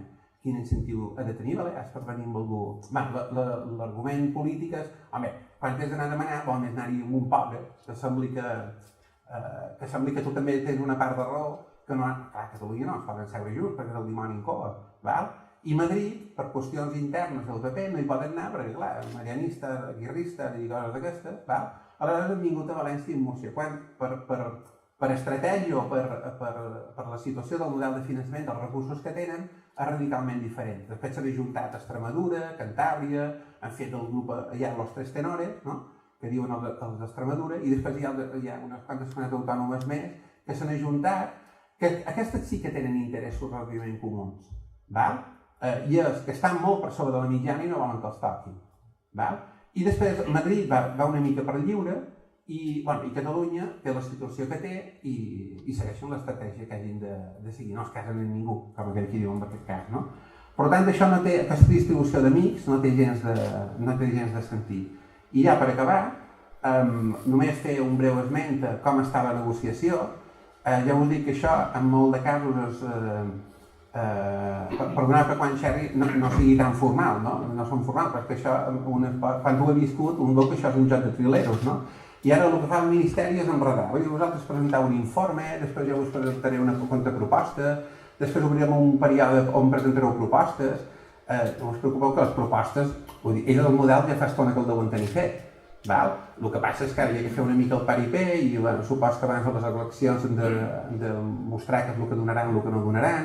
Però a hores d'ara, jo diria, almenys per el que jo conec i per el que també segur que coneix na Montse, a hores d'ara no hi ha cap proposta damunt la taula. A hores d'ara estan parlant de l'anàlisi del model. El model fa 5 anys, perdó, 2009, 10, 11, 12, 13, 5 anys que funciona. Vos penseu que el Ministeri no sap on estan les errades del model? Que han de demanar a les comunitats autònomes quines són les errades? És absurd, això, però així enredem una mica i ja està. Després haurem de fer una proposta que ningú es pensi que les propostes negociaran. Les propostes del Ministeri no les negocia, les poses damunt la taula, t'agrada bé i si no t'agrada és un altre problema. Per això a vegades aquest paripé que fan dels murcians que s'ajunten i tot això, murcians, valencians, balears i els altres s'ajunten, en realitat és per mostrar que estan fent alguna cosa, però després no diguin que no han protestat, I segona, per exercir certa pressió damunt Madrid perquè els tingui en compte, però no perquè negociïn ells el model.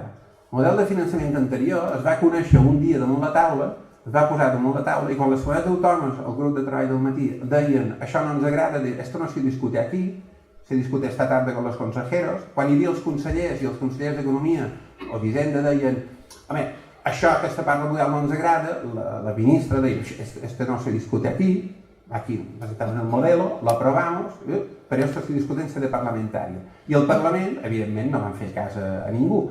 Per tant, això és el que pot acabar succeint, que sembli que negocies, però en realitat no estàs negociant gaire cosa. Val? Només citar que el model, ja ho he dit abans, el model de finançament, tot i que Madrid diu que se hizo para favorecer solo a Catalunya, és mentida, perquè Madrid és de les que van sortir més beneficiades. I aleshores ara suposo que quan el model de finançament del 2001 es va firmar, el Balears el va firmar el 26 de desembre del 2001, el del 2009 el van firmar dia 22 o 23 de desembre del 2009, vull dir que no espereu saber gaires coses del model fins a l'octubre-novembre, i la firma es farà dia tal, o el mes de desembre, si és que es fa, on tothom després sortirà dient que ha guanyat una fortuna. Però com que el model, els efectes del model no es coneixen fins d'aquí dos exercicis com a mínim, si és tan complicat com aquest en trigarem un parell més, aleshores al final semblarà que tothom hi guanya, però les coses segurament no canviaran tant com ens vendran que han canviat. Per València és fàcil fer-la guanyar i per Múrcia. Però al final el que vull que vegeu és que tot és una confusió, és una mica de teatrillo, i al final tot dependirà de que qui sigui, supos que el president, acabi dient en aquesta l'ho de beneficiar, en aquesta també, les altres les deixeu igual, etc. No és un procés de negociació com tots vosaltres us podeu pensar o com moltes vegades ens han venut. I aquí jo acabaria la meva intervenció. Moltes gràcies.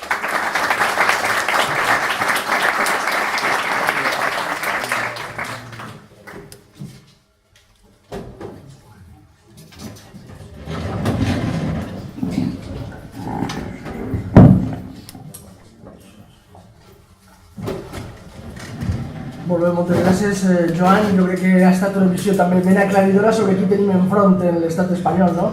Hem escoltat paraules amb un fort contingut científic com trileros, status quo, tres tenores, en definitiva, monado. Aquestes són les coses, els conceptes amb els que ve treballant l'estat espanyol per a parlar de finançament front a autèntics estudis i molta investigació, com ha quedat demostrat al llarg de la vesprada.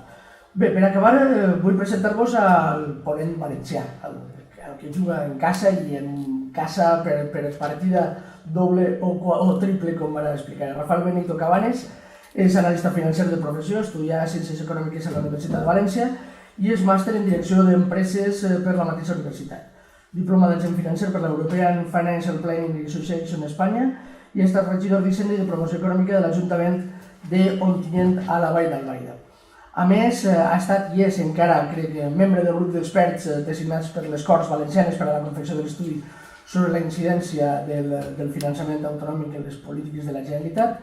Ha estat també coautor de l'informe encarregat sobre la mateixa temàtica per l'Associació Valenciana d'Empresarios i, a més, reuneix la doble condició de soci del Tirant lo Blanc i de membre de la direcció de l'Institut Ignasi Villalonga. I, a més, des de l'associació Tirant lo Blanc, que és impulsora de la Fundació Nexe, entre altres publicacions, ha publicat este opuscle divulgatiu sobre el finançament dels valencians, una insuficiència històrica.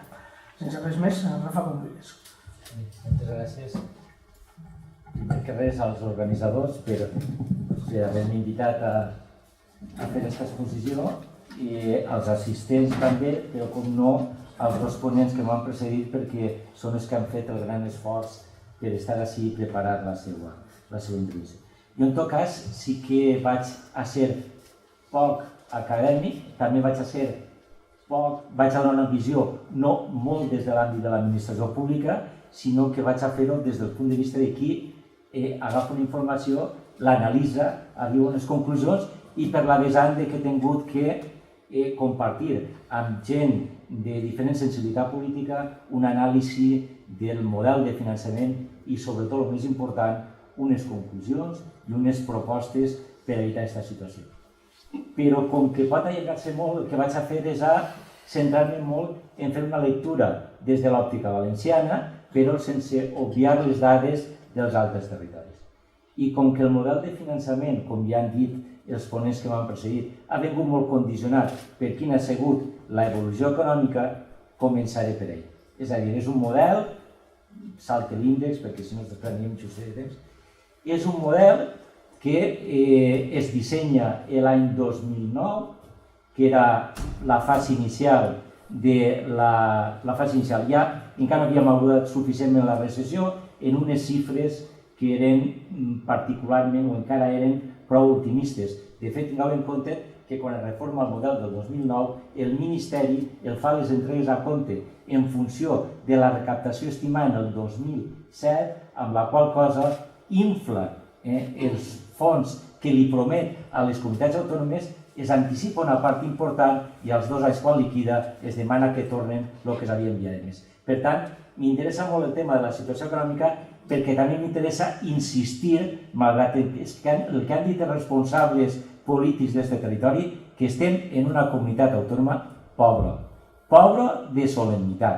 És a dir, ahí teniu el primer quadre, ahí està els 2 eixos, l'horitzontal separa la reducció, perquè es diu així, la recessió és una reducció del creixement econòmic, és quan un no creix, decreix, la línia horitzontal separa cap a dalt els que han tingut un decreixement menor de la mitjana, entre menys 4,5 i 0, i cap a baix les que han decrescut més que la mitjana. I l'eix l'eix vertical separa cap a l'esquerra les comunitats que tenen un nivell de renta inferior a la mitjana i a la dreta és que estan. Els 3 territoris que avui hem estat exposant així els nostres punts de vista, evidentment no s'assemblen en res. Però el que sí que us puc dir és que el País Valencià, des de l'any 2002, que és l'escenari que nosaltres hem analitzat, té un nivell de renta per càpita inferior a la mitjana, l'any 2002 95,7, no sé els discursos triomfalistes on miraven les dades, i 10 anys després, 2013, l'INE va treure informacions encara provisionals o estimatives, ja estàvem en 10 punts inferiors, 85,7 de renta per càpita sobre una mitjana de 100. Per tant, tot això influirà després en veure les xifres del que ha donat el sistema de finançament autonòmic. Bé, el més important és que el creixement econòmic també s'ha traslladat en variables que tenen un contingut més social. Si ho mirem des del punt de vista de la destrucció d'ocupació, és a dir, de la gent que s'ha quedat sense feina i de la taxa d'atur, també l'eix horitzontal el que separa són cap a l'esquerra les comunitats autònomes que més llocs de treball han destruït i l'eix vertical és la taxa d'atur, cap a la dreta taxes d'atur superiors, cap a l'esquerra, i cap a la dreta inferiors, i l'eix horitzontal ocupació destruïda o número d'ocupats que s'ha quedat sense feina. Ahir també el País Valencià, vegeu, estem en el quadrant de l'esquerra, que compartim grup amb comunitats autònomes que tots situaríem que haurien d'estar al mateix nivell en el tema del finançament autonòmic i ara veurem com després no passa. És a dir, som una economia pobra, som una economia que és la que menys ha crescut, perquè ha descrescut un 7,7 els anys de crisi i que, evidentment, ha destruït molta ocupació i s'ha situat per damunt de la mitjana en taxa d'atur. Bé, a banda d'això, són les dues referències, és a dir, el que sí que tenim en comú Catalunya, les Illes i el País Valencià és que totes tres tenim una relació de dèficit fiscal amb l'administració central quan es relaciona els impostos que s'hi paguen i les inversions i despeses que fan el conjunt de les administracions. Ahir es veu que tant es faig com a flux monetari, que va ser el que va interpretar, o una de les balances que va publicar el Ministeri d'Hisenda, sol ho ha fet una vegada, el 2008, amb dades del 2005, com, i ahir he posat el de càrrega-benefici, no el de l'estudi de l'Institut d'Estudis Fiscals, sinó el que s'ha assenyalat com a alternativa, que és l'estudi que van fer els professors Ezequiel Uriel i Ramon Barberà, que són ara els assessors dels nous comptes públics territorialitzats que volen substituir les balances fiscals, però utilitzem el sistema de càlcul que utilitzem i la metodologia que vulguem. En aquest cas, el País Valencià, Catalunya i les Illes junt a Madrid tenen dèficit fiscal en la seva relació amb Hisenda. Clar, però a mi el que m'interessa és esta transparència. A veure, antes de parlar del sistema de finançament, el que m'interessa medir és quin és el total d'ingressos públics no financers, depenent de les operacions de deudament que faig a cada territori, que reben. Ahí no està sols el sistema de finançament. Ahí estan, perquè l'Estat, com bé ha explicat Joan fa de trilero, l'Estat reserva una sèrie de transferències condicionades i incondicionades de programes, convenis, contractes, està el fons de compensació interterritorial i estan els fons europeus. Bé, el que he fet és sumar-los tots i també calcular-los en base a un índex per càpita, és a dir, 100 és la mitjana, per damunt de 100 milloren la mitjana i per baix de 100 no arriben a aquesta mitjana. Doncs bé, en l'índex per càpita, el País Valencià, és a dir, el total d'ingressos públics que reben l'administració autonòmica, està en un índex del 79. En percentatge sobre PIB, és a dir, en índex per càpita, la millor Navarra ens duplica. Si ho comparem en percentatge sobre PIB, que és l'altra forma de calcular, es pot calcular per càpita en relació a la població, depèn per a què vulguis calcular-ho, té més sentit per càpita o per PIB, però si ho mires per PIB, és a dir, en relació a la producció que es genera, la diferència entre la que més recursos rep i la que menys es triplica. I he posat al final un índex de PIB per càpita per relacionar-ho en la riquesa de cada territori o la renda que té cada territori. I mireu, el País Valencià té un índex per càpita per baix de la mitjana. Quan és pobre, sols li passa, sols coincidim en aquesta situació. Si excloem a Canàries, que té un règim especial que distorsiona les xifres, sols coincidim amb Múrcia, perquè en els dos estem per baix de la mitjana, i amb les Illes Balears, perquè en l'índex per càpita dels ingressos totals està per baix de la mitjana, encara que en tot el carinyo de Joan són una comunitat autònoma. Algú té que costar això. Per tant, mirat així, aquesta seria la visió més global antes d'anar particularitzant el tema del sistema de finançament. Així està tot. El que no està així ja depèn, són les inversions territorialitzades de l'Estat, que va a través dels pressupostos generals i ja està. Una altra qüestió que també coincidim és, clar, heu vist que Catalunya, encara que supera la mitjana, és molt poquiu. Si hi ha pocs ingressos i la majoria de competències autonòmiques estan molt relacionades, com ja s'ha dit abans, en els serveis de l'estat de benestar, però clar, quan falten ingressos i tens que complir, l'alternativa és el dèficit.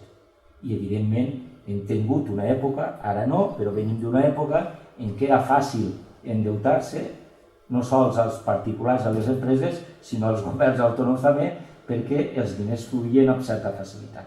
I ahí teniu que durant el període 2008-2013 el dèficit acumulat de tots tres territoris està per damunt de la mitjana, que és un 13,20%, i evidentment així s'emportem la palma el País Valencià, encara que queda per damunt Castella-La Manxa.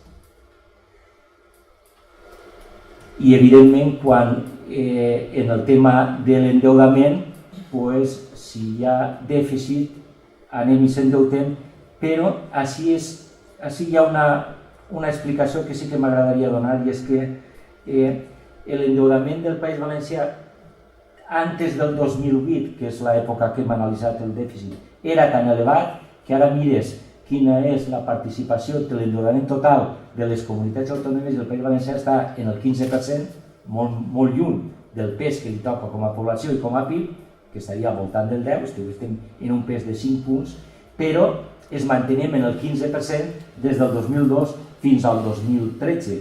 No hem augmentat més de pes relatiu, mentre que l'efecte de la crisi, evidentment, ha hagut altres comunitats que s'ha afectat més, i en el cas concret de les Illes passa de l'1,80 al 3 i pico, quasi duplica, però en unes xifres molt més reduïdes, i en el cas de Catalunya augmenta 4 punts.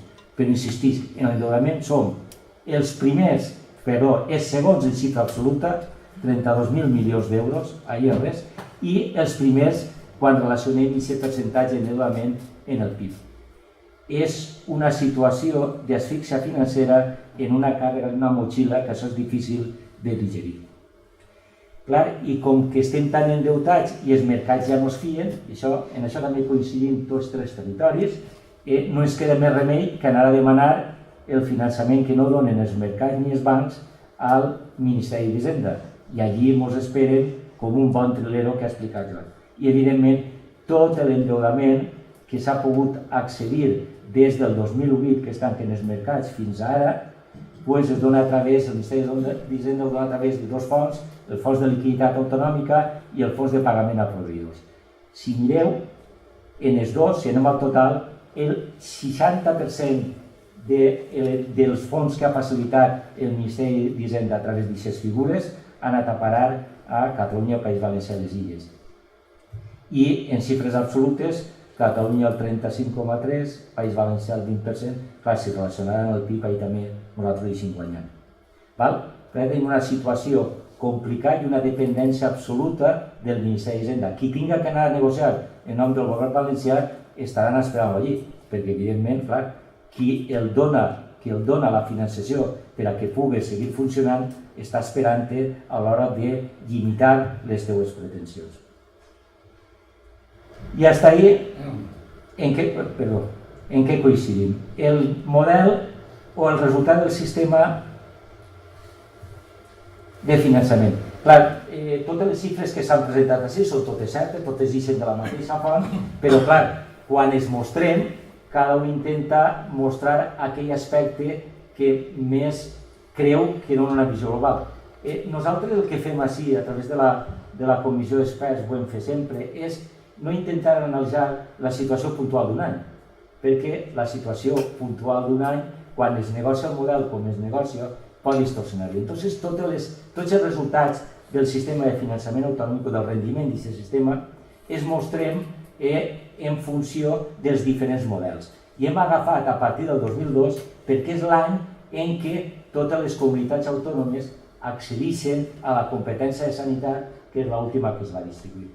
I ho dic perquè abans posava Joan l'exemple de quan donen una competència, com la valoren per a donar-te recursos. I aquests recursos condicionaran ja per tota la vida el sistema de finançament propi.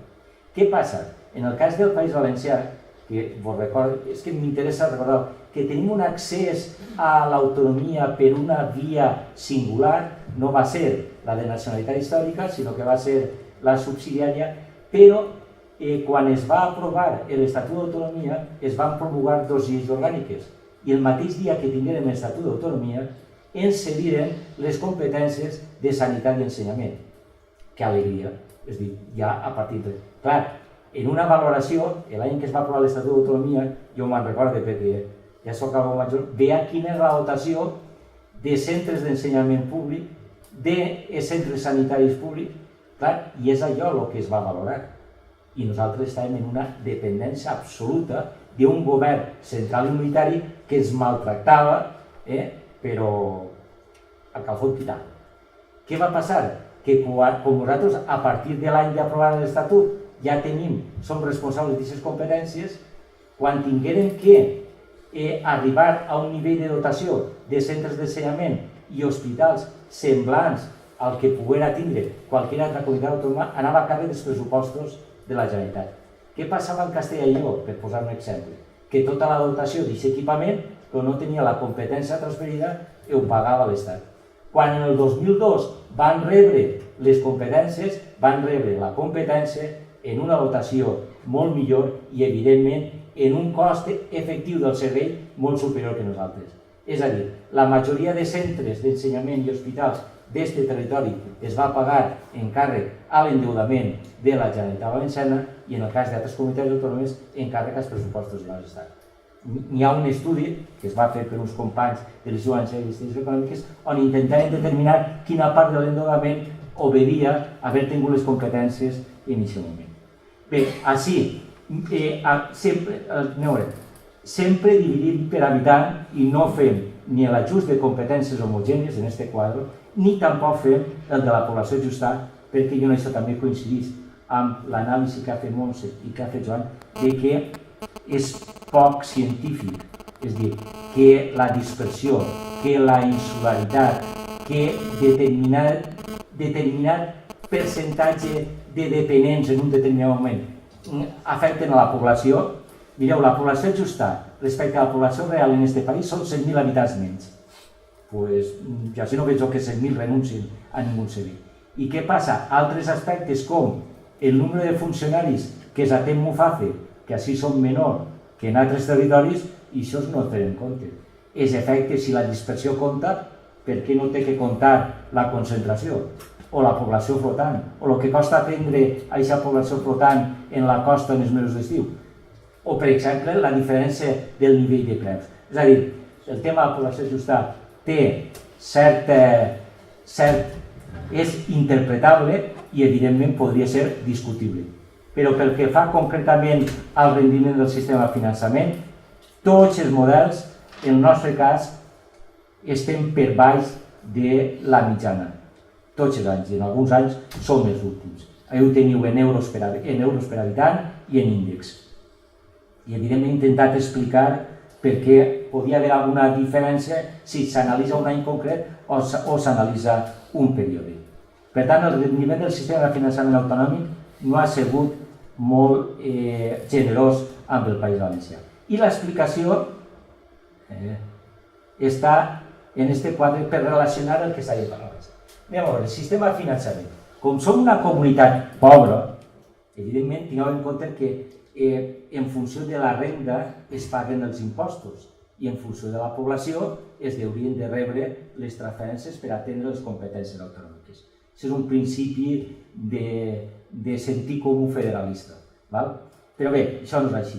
I la prova està en este quadre. El País Valencià té una capacitat tributària, en índex també, el 100 és la mitjana, inferior a la mitjana perquè, evidentment, tenim una renda per càpita per baix de la mitjana. Això no sorprèn. Quan fa el primer anivellament que referia Montse el sistema, que és el d'intentar que totes les comunitats tinguin un mateix nivell de prestació de serveis i per això destina el 75% de la recaudació, clar, ahir millorem una miqueta, és a dir, aquest fons de garantia té que ajudar a les comunitats que recapten poc o que reben poca cessió d'impostos per a que intenten donar uns serveis semblants a la mitjana. Insistís que els serveis de les comunitats autònomes són serveis molt vinculats a l'estat del benestar, són molt relacionats amb les persones i, per tant, és molt difícil obviar-los. Però, clar, després de la segona operació, aquest fons de suficiència ens salta els fons de competitivitat, perquè això són complicats i al final en el total recursos estan inclosos. Però ve el truco de l'estatus quo i a través del fons de suficiència, que devia ser aquell que tancara el sistema i digui, va, a veure, tu has recaptat tant, tu tens aquesta població i evidentment has d'arribar en funció al teu nivell de renda a aquest mínim per a poder atendre les teves competències autonòmiques. I dius, home, jo que tinc poca capacitat tributària, que vos recorde que érem una comunitat en renda per càpita de pobres, per baix de la mitjana, ens detrauen 786 milions d'euros. Aquest és l'últim any que ha liquidat, que és el 2011. Clar, evidentment, al final ja poden afegir fons de competitivitat, de cooperació i totes les operacions matemàtiques que vulguin.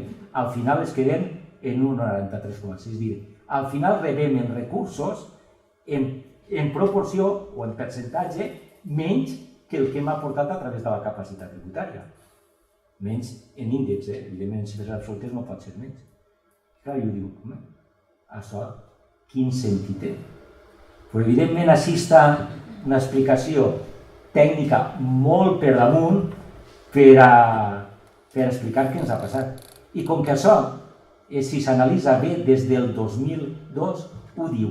I és que van anar a negociar, ja tornem a los trileros, el 2001, recordo el model Zaplana, tenia el nom d'un president de la Generalitat. 2001 model Zaplana, mireu si era fàcil, era dir-li, mira, com som pobres, el fons de suficiència en compte de restar, que sumi. Imagineu-se que en comptes de restar 786, suma el mateix que Galícia, que té un PIB per càpita superior al nostre, 587. Doncs de restar 786 a sumar 587 milions són els 1.300. És més o menys la diferència que tenim respecte a la mitjana. I per què no ho van fer? I ara dic, i és que van anar al 2009, que van tornar a anar a negociar, i que van firmar el dia 21 de desembre, el Dies Innocents, per el que ha explicat Joan. Negocien molt de temps, però al final del dia que el diuen afirmar que s'acaba l'any. I com així no ha hagut mai cap govern que hagi fet el que va fer Andalusia en el seu any, que va dir, jo no firmo, ja ho arreglarem si canvia el color polític. Així van firmar i aquestes són les conseqüències. Ai, ja m'ha enganyat el putament. Bueno, de conclusions i propostes, clar, jo, per respecte als meus companys de taula, Catalunya no ha exposat quina és la seva proposta i jo sí que vaig exposar-la perquè, en la mesura que l'autoritat d'haver fet un informe a les Corts Valencianes i encara no haver-lo destrossat ningú del tot, doncs diu, bueno, ahí va. I evidentment, nosaltres, de les conclusions, vaig a salvar perquè ja s'han dit totes. Aquesta última m'agrada posar-la sempre que faig una explicació perquè som l'única comunitat autònoma que tenim una renda per càpita inferior a la mitjana, que rebem un finançament inferior a la mitjana i que l'única vegada que s'ha calculat el dèficit fiscal, tenim dèficit fiscal. Però és que en l'última actualització que ha fet la Comunitat Autònoma de Madrid, que no és molt amic nostre, encara en el nou criteri de sistema de comptes públics territorialitzats encaixin en un dèficit fiscal del 2,1 del PIB. El PIB són 100.000 milions, per tant podeu calcular que són 2.100 milions.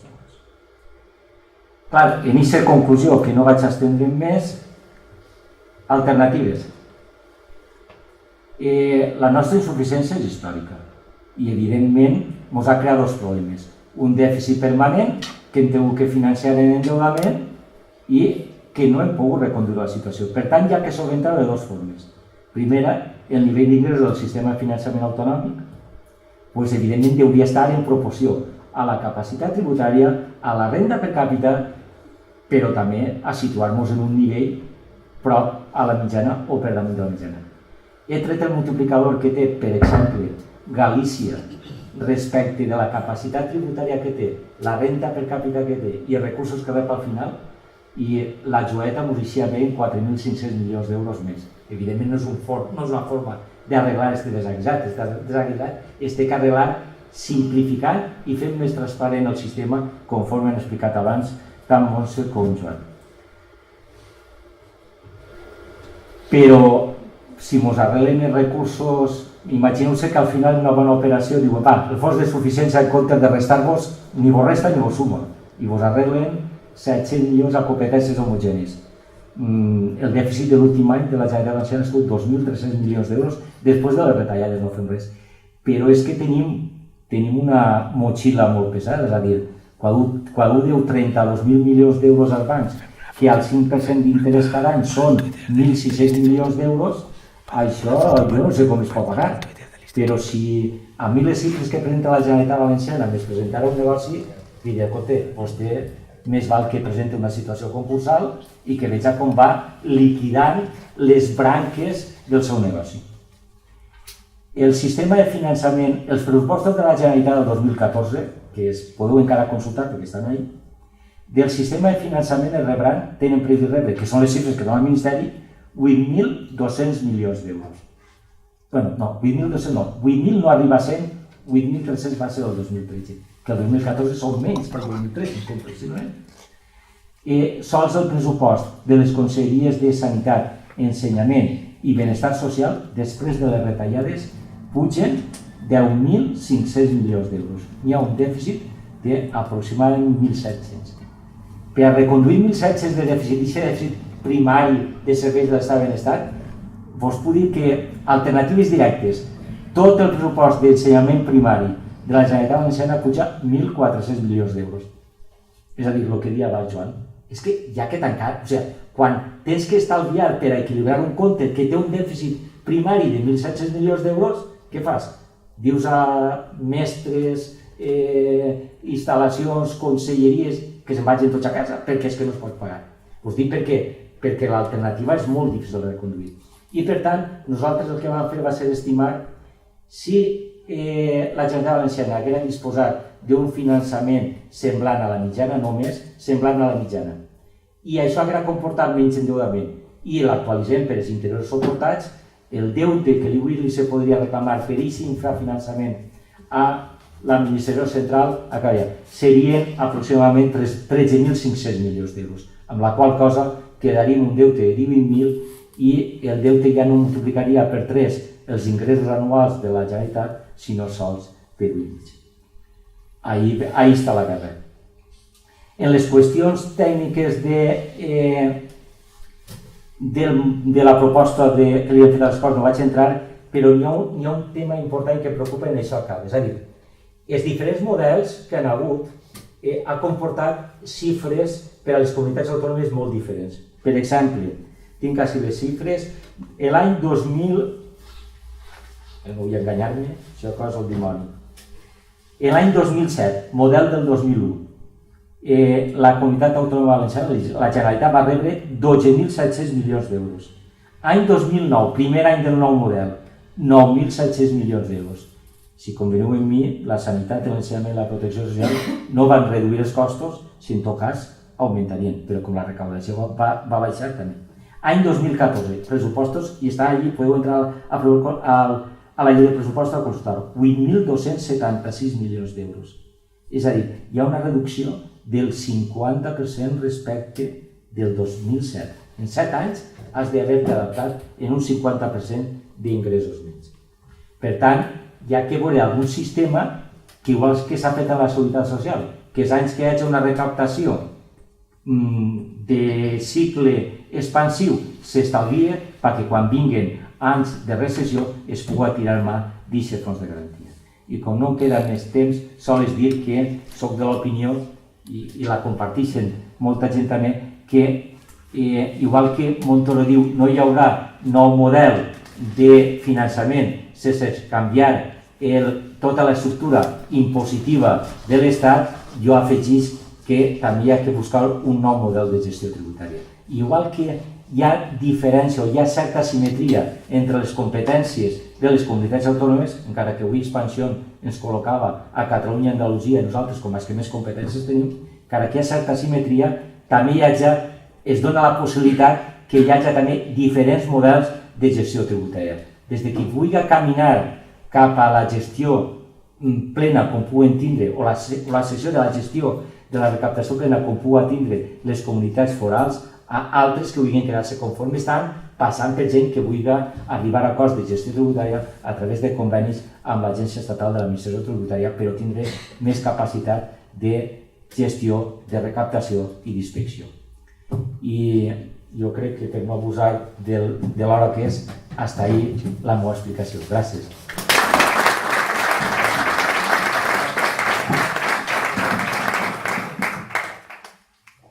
Bé, gràcies Rafa, gràcies a tots. No tenim molt de temps, però donarem pas directe a una intervenció que vulgueu fer, si en tenim alguna. Per aquí hi ha alguna més? Recollim i Gregori també. Ramon. Una cosa simplement. Estem en un moment en el que crec que en el País Valencià tots els partits polítics, excluït el PP, estan parlant del tema del finançament. S'ha assumit ja que som una comunitat, per lo menos així, diguem que som mal financiada. Una altra cosa és que quan pugem a l'AVE i arribem a Madrid és una altra cosa, però sí. Així la veritat és que estiguem mal financiats. Què penseu vosaltres que tindríem que fer? És a dir, tindríem que anar cap a un estat federal? Seria una solució per a l'estat espanyol?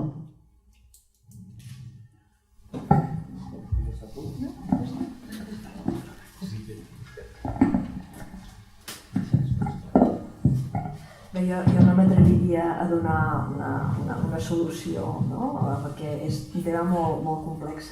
Jo sí el que voldria una mica amb el que ha acabat en aquesta exposició d'això de parlant de les diferències competencials i inclús de gestió tributària, un model federal pot funcionar si tots els governs regionals volen una federació, inclús el govern estatal. Llavors, si hi hagués aquesta voluntat política de que tots aquests governs volguessin aquest model, podria ser possible, però jo ara per ara no veig que aquesta sigui la idea que tenen ni el govern central ni la majoria de governs regionals. Per tant, podria ser una solució, penso jo, però veig molt difícil que es pugui plantejar. Toques una matís això, és que així encara és pitjor, no? És a dir, és perfecta l'explicació, però jo crec que la situació actual és de que l'administració central està retant a les comunitats autònomes, forçant-les a entrar en una estratègia de recentralització, i la majoria de comunitats autònomes s'hi estan prestant. És a dir, nosaltres farem un informe a les Corts Valencianes perquè així se'ns va encarregar i, evidentment, en cap moment fem una valoració negativa de l'estat de les autonomies ni plantejàvem com a alternativa tornar competències. Quan una comunitat autònoma necessita encarregar 2 informes sobre la mateixa qüestió, és que no vol solventar el tema, vol liar-la. I en aquesta comunitat autònoma es van encarregar 2 informes, un les Corts Valencianes i l'altre el president de la Generalitat. I el que encarrega el president de la Generalitat, una de les conclusions és: si no hi ha diners, tornen competències. Per tant, no veig jo possibilitat d'aquesta interpretació de l'estat federal.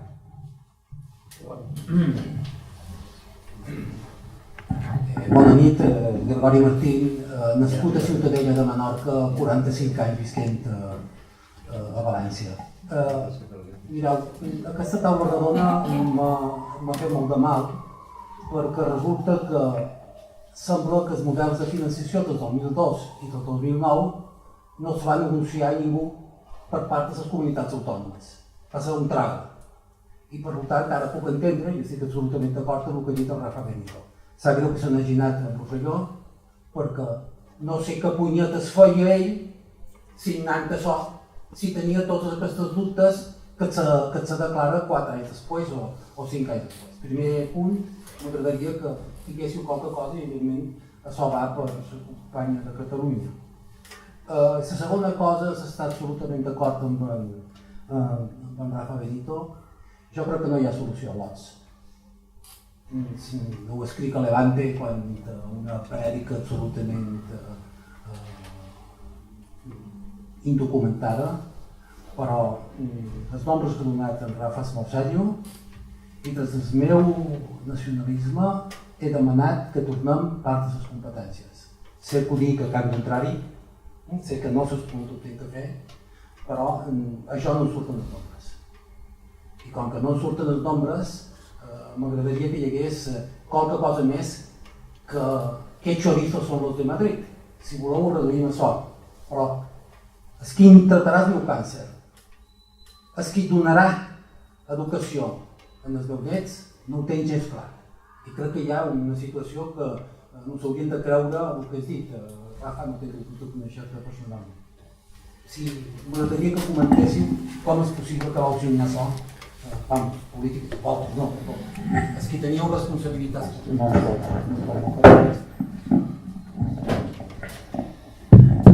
Bé, jo personalment no tinc cap responsabilitat política, però sí que voldria dir que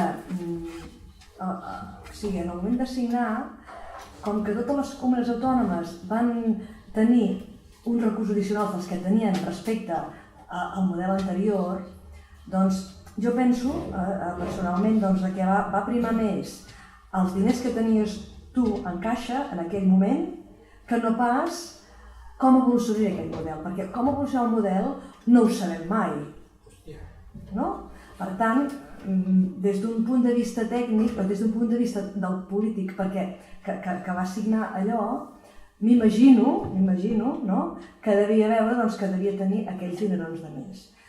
I amb això recordar que en el cas que ha exposat, em sembla, Rafa, que Andalusia i Extremadura, i em sembla que una Castella, no recordo bé, en algun any no van firmar el model, què els hi va passar a aquelles comunitats autònomes? Com que no van firmar el model, els hi van donar els recursos que proporcionava el model anterior. Per tant, primer de tot, no van tenir el guany de recursos, primer de tot, no van tenir en cap dels anys el guany de recursos. I segon, com que no tenien un model de finançament igual que les altres, l'Estat el que els hi va donar era només allò que hem dit abans, les bestretes a compte, que eren el 98% de les previsions. I mai els hi va liquidar el 2% aquell que faltava. Per tant, van veure aquelles coses que van firmar el model pel que fos, van sentir-se molt perjudicades. I llavors m'imagino que arrel d'això ells deien que fora del model feia molt fred i que per tant anem tots junts i almenys aconseguim aquests diners de més. Jo puc entendre això. Hi ha altres polítics que a mi se m'escapen del tot. Però, en definitiva, com que el que compta són els diners que acabes tenint al final, doncs com que totes les comunitats autònomes, com hem vist abans amb aquella transferència que es pot el Joan, hi havia diners addicionals per totes, doncs més o menys totes van poder vendre que tenien aquells recursos de més. I ja està, i és que és així, al final. Perdó, els 11.000 euros de més, cerca de 1.000 milions d'euros de més, és el que la reina d'Espanya dona com a raó perquè comenci el creixement de la deuda exterior. Perquè clarament el que es fa és donar 11.000 milions més a les comunitats autònomes. Això és l'assumpte. I per tant, aquest statu quo, que és molt discutible, però em sap greu fer de Montoro, significa que si deies, no, vostè en tindrà més.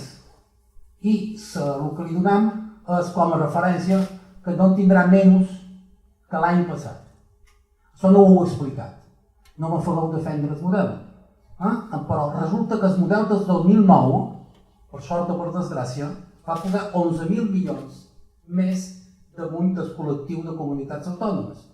La pregunta, i continues, on són?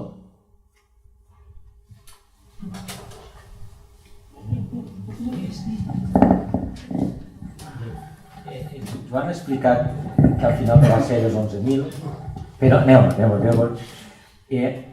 Tinguem en compte que els 11.000 és un compte, és una estimació que es fa en el moment en què es negocia el model. Després, conforme anat desenvolupant el model, tots aquests recursos que va afegir se'ls va menjar la reducció de la recaptació. És a dir, que tu compares la xifra del 2009 i compares després la xifra del 2011 i el 2011 no és 2009 més la teua part alíquota dels 11.000 milions, sinó que com la recaudació. Se n'ha de insistir, ho han dit, però és entre el 2007 i el 2011 la reducció de recaptació en conjunt de comunitats autònomes d'impostos cedits totalment, actes jurídics documentats, successions, donacions, etc., 57%. Els impostos que són de l'Estat i es cedís el rendiment, hi ha una reducció del 6%. Tot plegat hi ha una reducció, però evidentment aquesta reducció es menja els recursos addicionals. I sols una menció, jo tinc que sempre, com jo aquestes explicacions vaig pels pobles a fer-les, sempre som molt partidari de quan ve el dubte de desfem l'estat autonòmic, tornem les competències i la sanitat que la presta... Mireu, jo que sí que recorde quina era la dotació de capital públic en sanitat i ensenyament que tenia aquesta comunitat autònoma antes de desenvolupar l'estat de benestar que ha sigut responsabilitat de les comunitats autònomes, jo no vull tornar allí. És a dir, si així es pot fer una discriminació en la distribució de l'estoc de capital públic entre tot el territori, imagineu-se anar a demanar un institut o que no tanquen una línia a Madrid. No m'ho vull ni imaginar, no vull tornar allà. Per tant, pelearé, ja sé que això no és el teu argument, pelearé per intentar que això es reconduïsca, com siga. I això és un problema, com ha dit Joan, polític. Qui vaja, i això tinc que reconèixer en públic, l'èxit de determinats governs autònoms, Si tu vas a Astileros a negociar en nom de somos compañeros del partido, el fotran hasta la cartera, perdó. Si vas dient jo, de tu partido, jo tinc allí les Corts Valencianes dient-me que això és l'únic que puc acceptar. Altra cosa que no sigui això, me'n vaig. A lo millor té més efecte.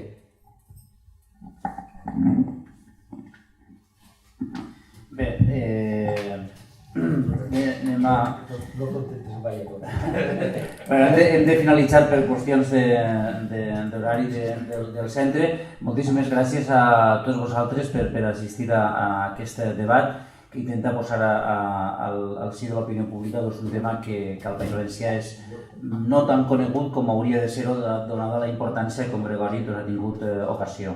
He de disculpar a Joan Rosselló, que ha hagut d'anar a l'aeroport de Manises, va agafar un vol a Palma. A Montserrat, moltes gràcies per baixar fins a València, explicar-nos la teva missió de finançament des de Catalunya. Rafa, moltíssimes gràcies a l'associació Tirant i de l'Institut Yalonga, també que han estat organitzant aquest acte, i a tots vosaltres. Fins a la pròxima, si voleu. Molt bona nit.